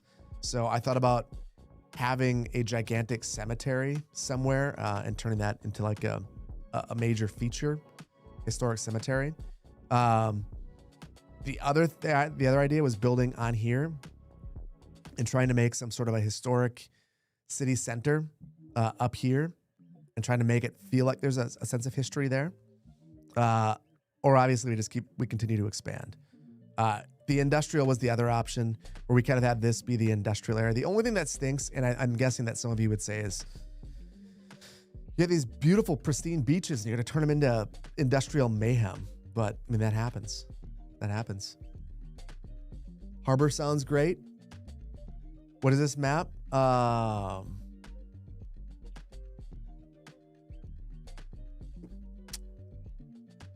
what is the name of this map, chat?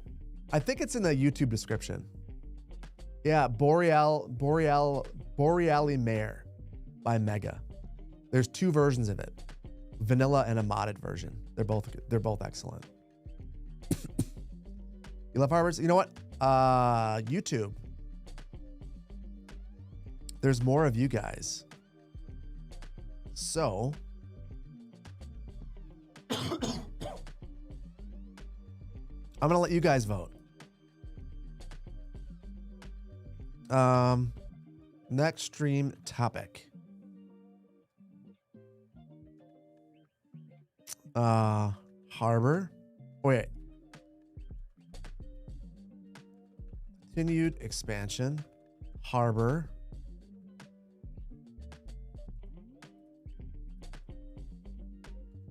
Hillside. Development. Fix. New Dresden.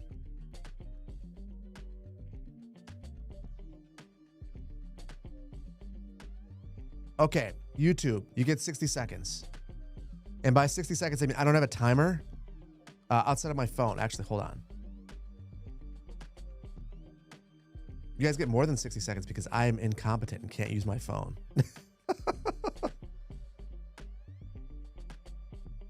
Okay.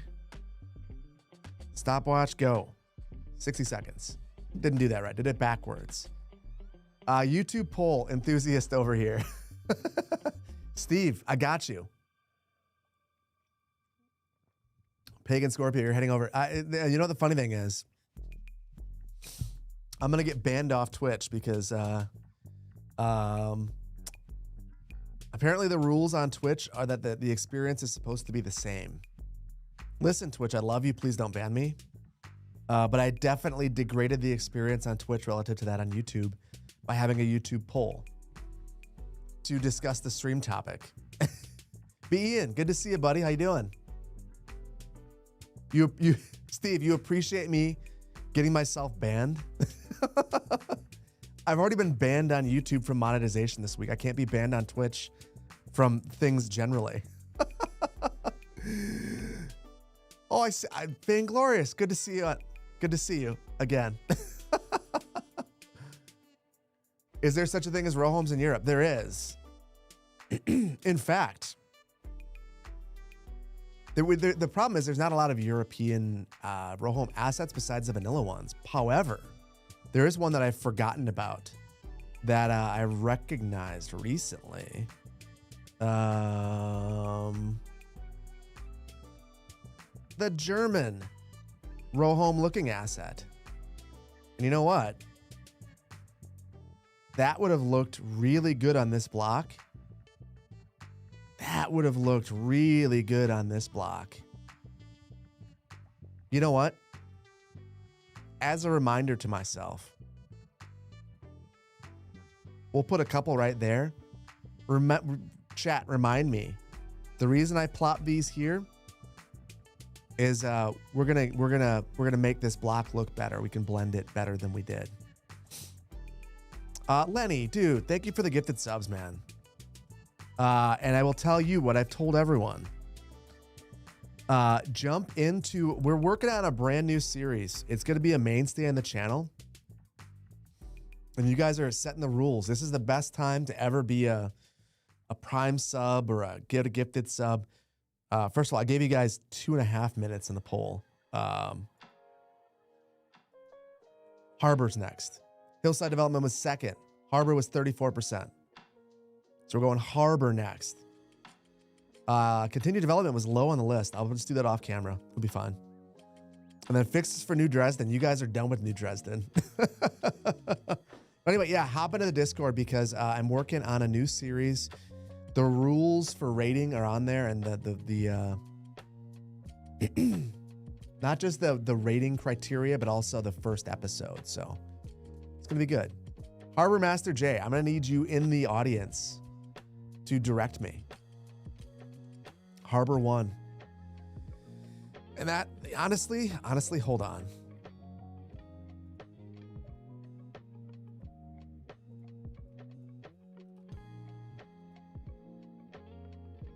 I should do something smart. I should do something really smart. So we've saved it.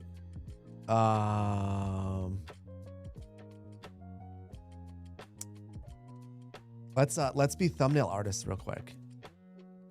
I can schedule the next stream right away if I'm not a bum.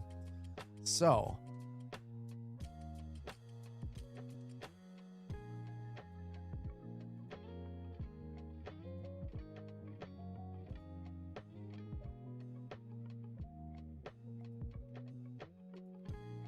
this is nothing. We're just making a thumbnail. We're just making a thumbnail.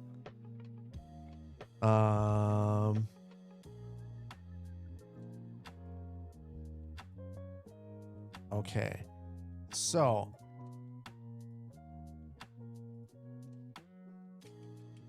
oh, you know what? There's a smarter way to do this.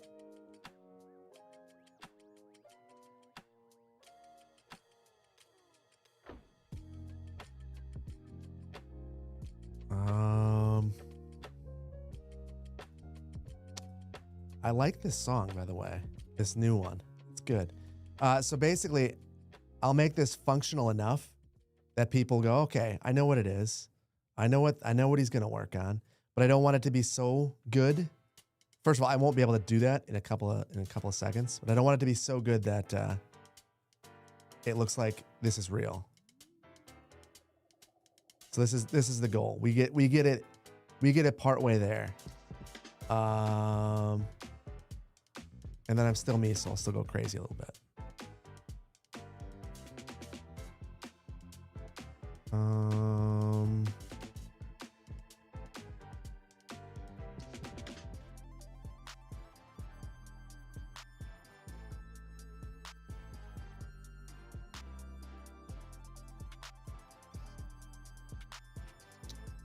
Okay.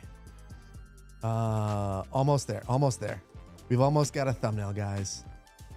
Boom, boom, boom. Purchase. And boom, boom, boom, boom, boom, boom, boom, boom, boom, boom, boom. Boom, boom. And how else do we sell it?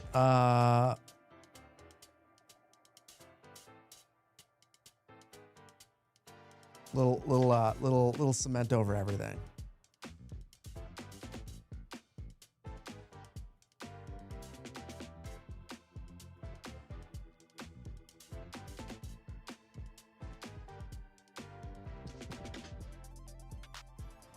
Okay, and let's see.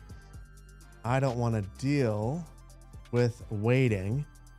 There is a way to make everything spawn in immediately.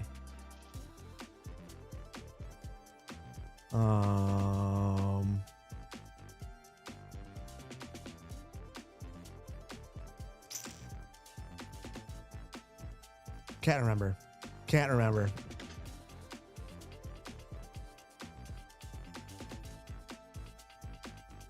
Oh, wait a minute. Test mode. Here it is. Super fast spawning.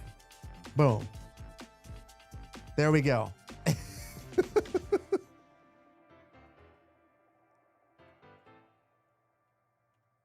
And bear with me, chat. I'm almost done. We've almost got our thumbnail.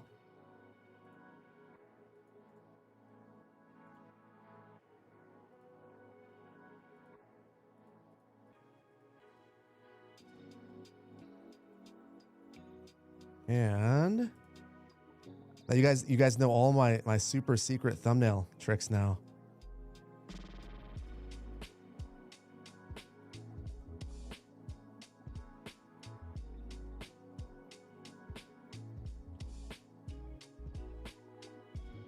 The only thing I don't like, we don't have enough blocks over here, so I'm just going to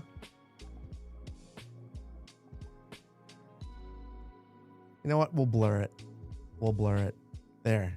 We get the view just right.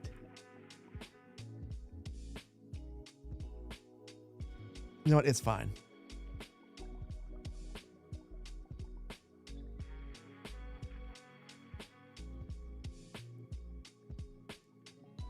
Ooh. Ooh. You know what? That's the shot right there. There we go, guys. What do you think? Good enough. That boat turn. Don't worry about that. Don't worry about that. Wait, what was the economy doing? We're good.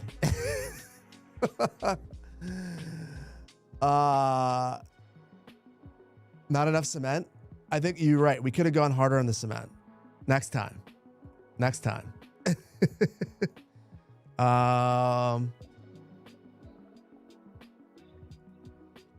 And I can't even do a screenshot because I'm on the screen and I don't know how to hide myself. You guys are on the screen too, so I'm gonna save this. I will get this up immediately. All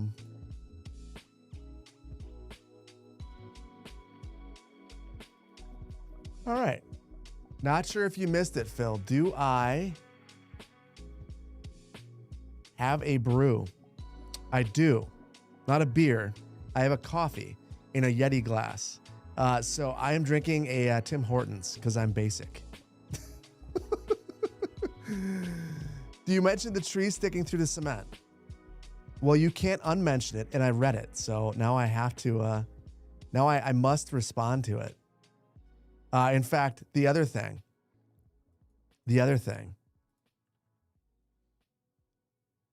So, you guys thought this was just a thumbnail. You thought you're gonna play GeoGuessr at some point. We were gonna play GeoGuessr until we decided to make this a thumbnail building competition. That does look better, though. To be fair, it does look a lot better to have that here, even if it's a little bit jank.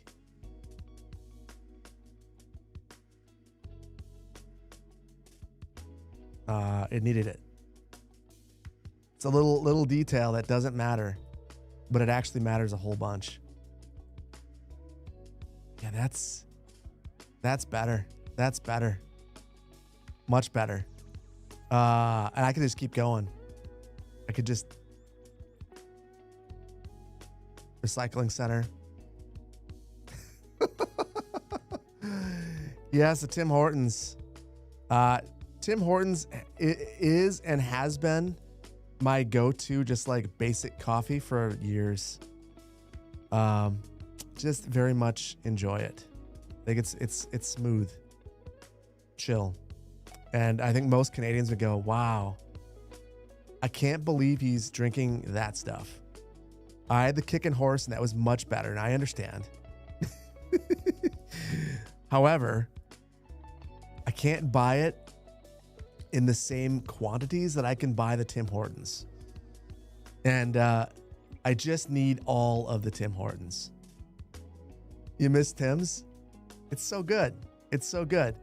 American type parking, indeed. I've uploaded this. You guys get to look me in the eyes for a moment while I figure this out. Yeah, Kickin' Horse, Three Sisters is solid. I had one that described itself as tasting of tobacco. Can't remember which it was. And I haven't smoked in years, but the former smoker in me said I could drink tobacco tasting coffee. I'm going for it. And I loved it. Just loved it. Tobacco and chocolate is how they described it. Don't smoke, anyone. It's terrible, but I still like the taste of the tobacco coffee from Kickin' Horse.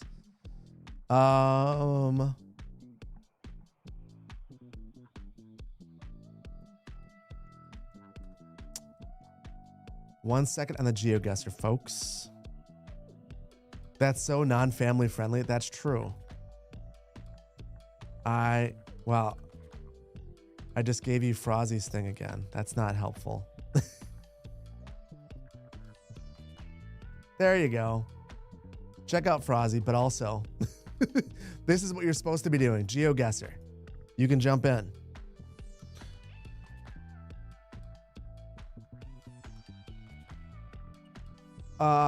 Cigars or cigarettes? Oh, I got hooked on. Everyone in my family smokes cigarettes. So it was terrible. It was the worst thing that I've ever done. But yeah, I grew up in a small town, northern Wisconsin. Everyone smoked. So at a young age, everyone smokes. So yeah, it was the hardest thing I've ever had to stop doing. It was miserable. It's the only thing that, like, I would tell my kids, never even try it. One time is all it took and I was hooked. Terrible. And then the place I went to undergrad, everyone smoked.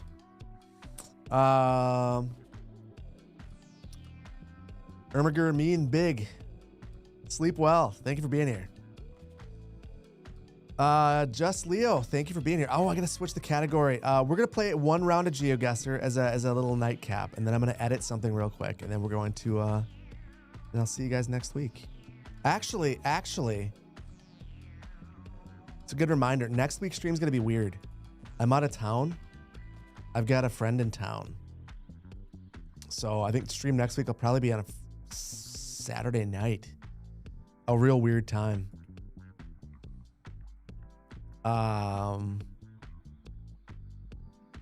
Yeah, 99% positive it's going to be a weird day.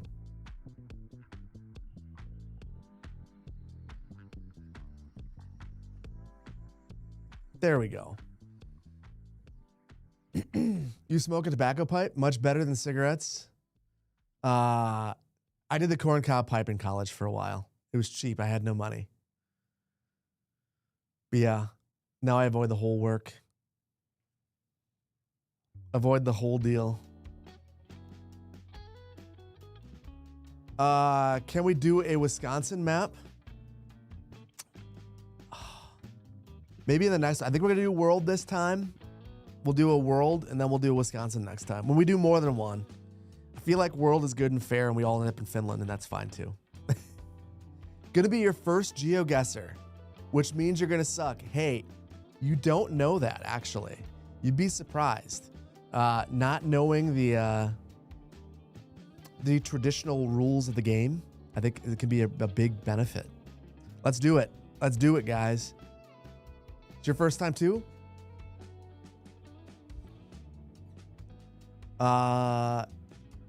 Defense, thank you for being here. So, Rest, Shavira La Finca.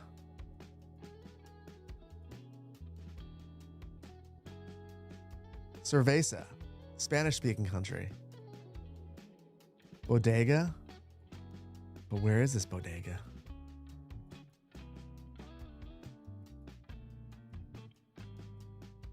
I feel like I saw more of what appeared. Are we in, feels like maybe South America?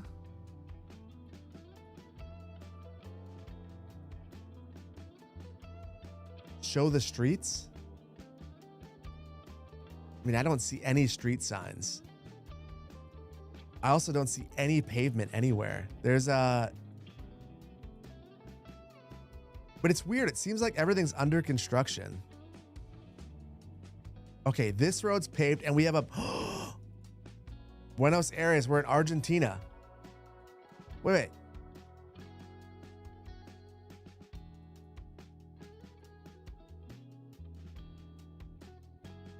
Are we actually in Buenos Aires? I don't know, but I don't have time to look. Santo Gas?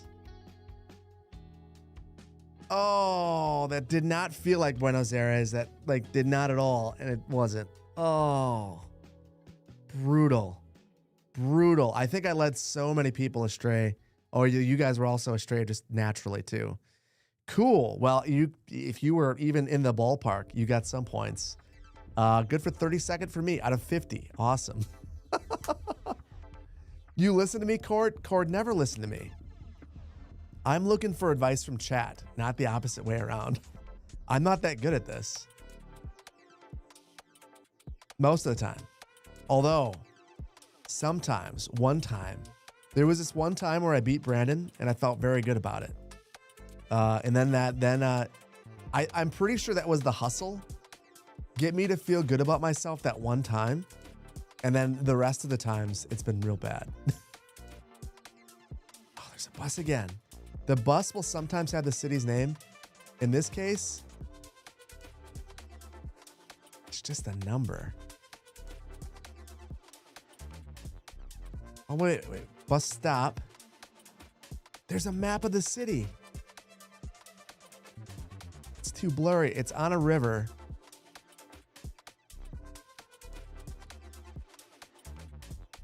Are we in Poland?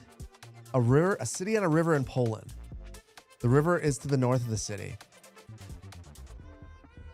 Or the north of where we are. Are we in this city in Poland? Not a very big river. Lithuania? Lithuania? Look at the payphone. Lithuania? Okay. Where's a city on a river in Lithuania? Is it the biggest city in Lithuania? I'm going to listen to you guys. I'm going to lock it in. Nope. I was in Latvia because my bad. Lithuania. You guys said Lithuania and I went to Latvia. Oh, you know what? At least the countries are small and it wasn't that far away. I'll take that. That moved me up to 16. Doing pretty meh today. Astro. There's still time to redeem yourself because everyone has done that. No one's doing exceptionally well right now.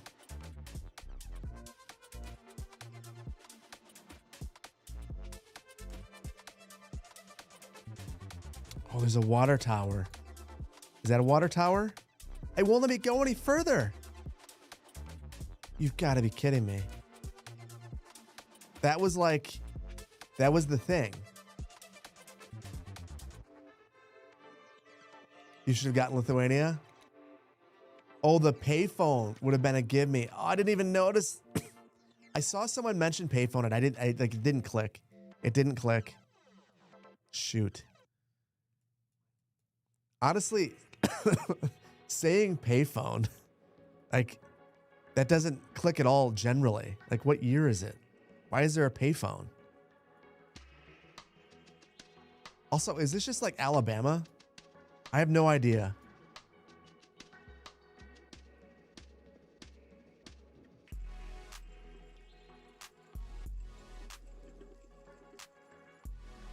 Oh, God. Yeah, guys, I'm about to lock in Alabama, which is probably really not right. Oh,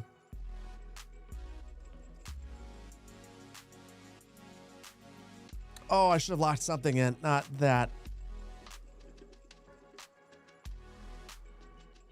Nice. That's awesome. That was great.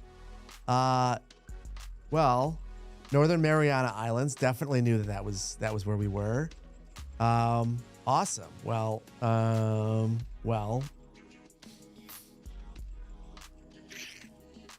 Ooh. Well, I'm glad I didn't lock it in. It was worth 1 point anyway where I was. Oh, this is cool.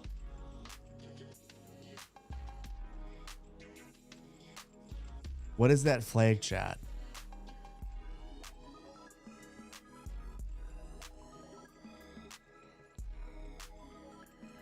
Where is this? This is super cool. This is Portugal?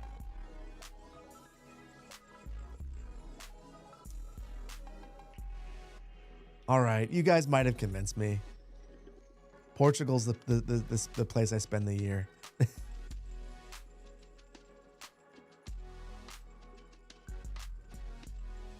This is Sintra Castle, Portugal, Spain. Well, if it's a castle and it's in Portugal, I'm going to assume it's in Lisbon.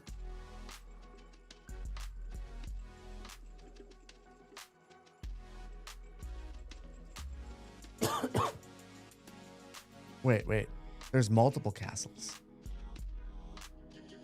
I'm going to say it's this one. Oh, there's a bunch of castles over here. I'm locking it in. Got 4 seconds.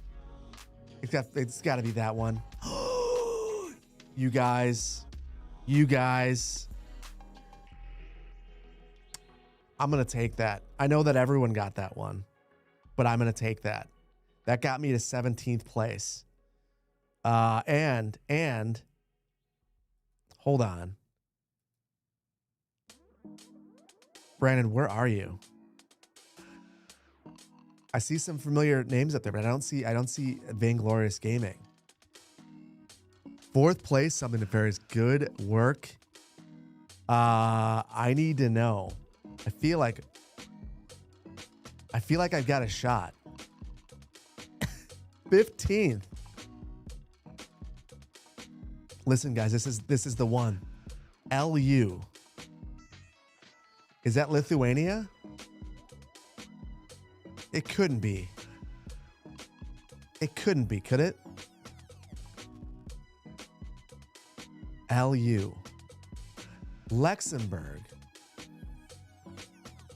Luxembourg for real? Luxembourg?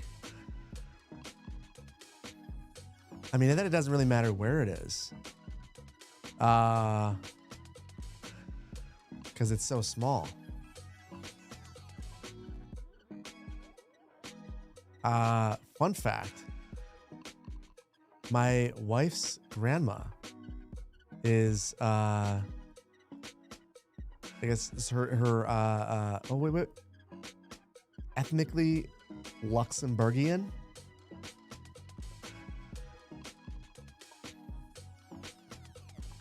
It is larger than I realized. I'm going to put that right there for now. Satellite, that LU, is it 4 seconds? It was Luxembourg. And it didn't matter that I was like, I picked the center of the country because it's so small. That's perfect. I'm going to take that. It's still, unless for some reason, Vainglorious, 15th. Zinnius, good game. Brian, good game. JD with a JD, good game. Something nefarious, good game. Lucas, good game. Good game. Guys, nice work. Yes, Luxembourgish. Top 10, Komrowski. Good game. Good job. Always fun with GeoGuessr. I really want to keep playing GeoGuessr. I'm going to be honest with you. But I'm also going to stay focused and say, no, can't do it.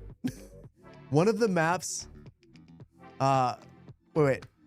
One of the maps is just the black screen. Vainglorious, that happens. You just have to restart, refresh your browser, and it fixes it. I know. KB, 47th out of 50. It's not 50th out of 50, and it happens. Guam saved your butt. Guam ruined me. You wish you could play GeoGuessr on your own, but it's paywalled now. Isn't there an open GeoGuessr? I think there's an open GeoGuessr.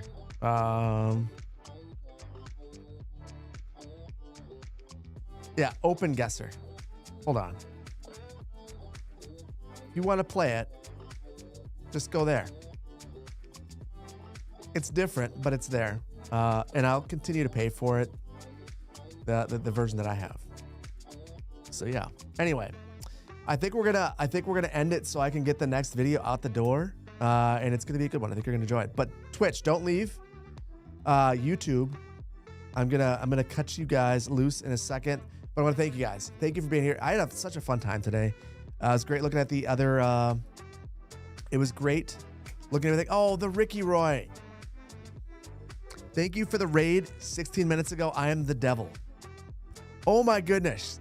We got raided twice in the last 20 minutes and I missed both. Serge Jaeger.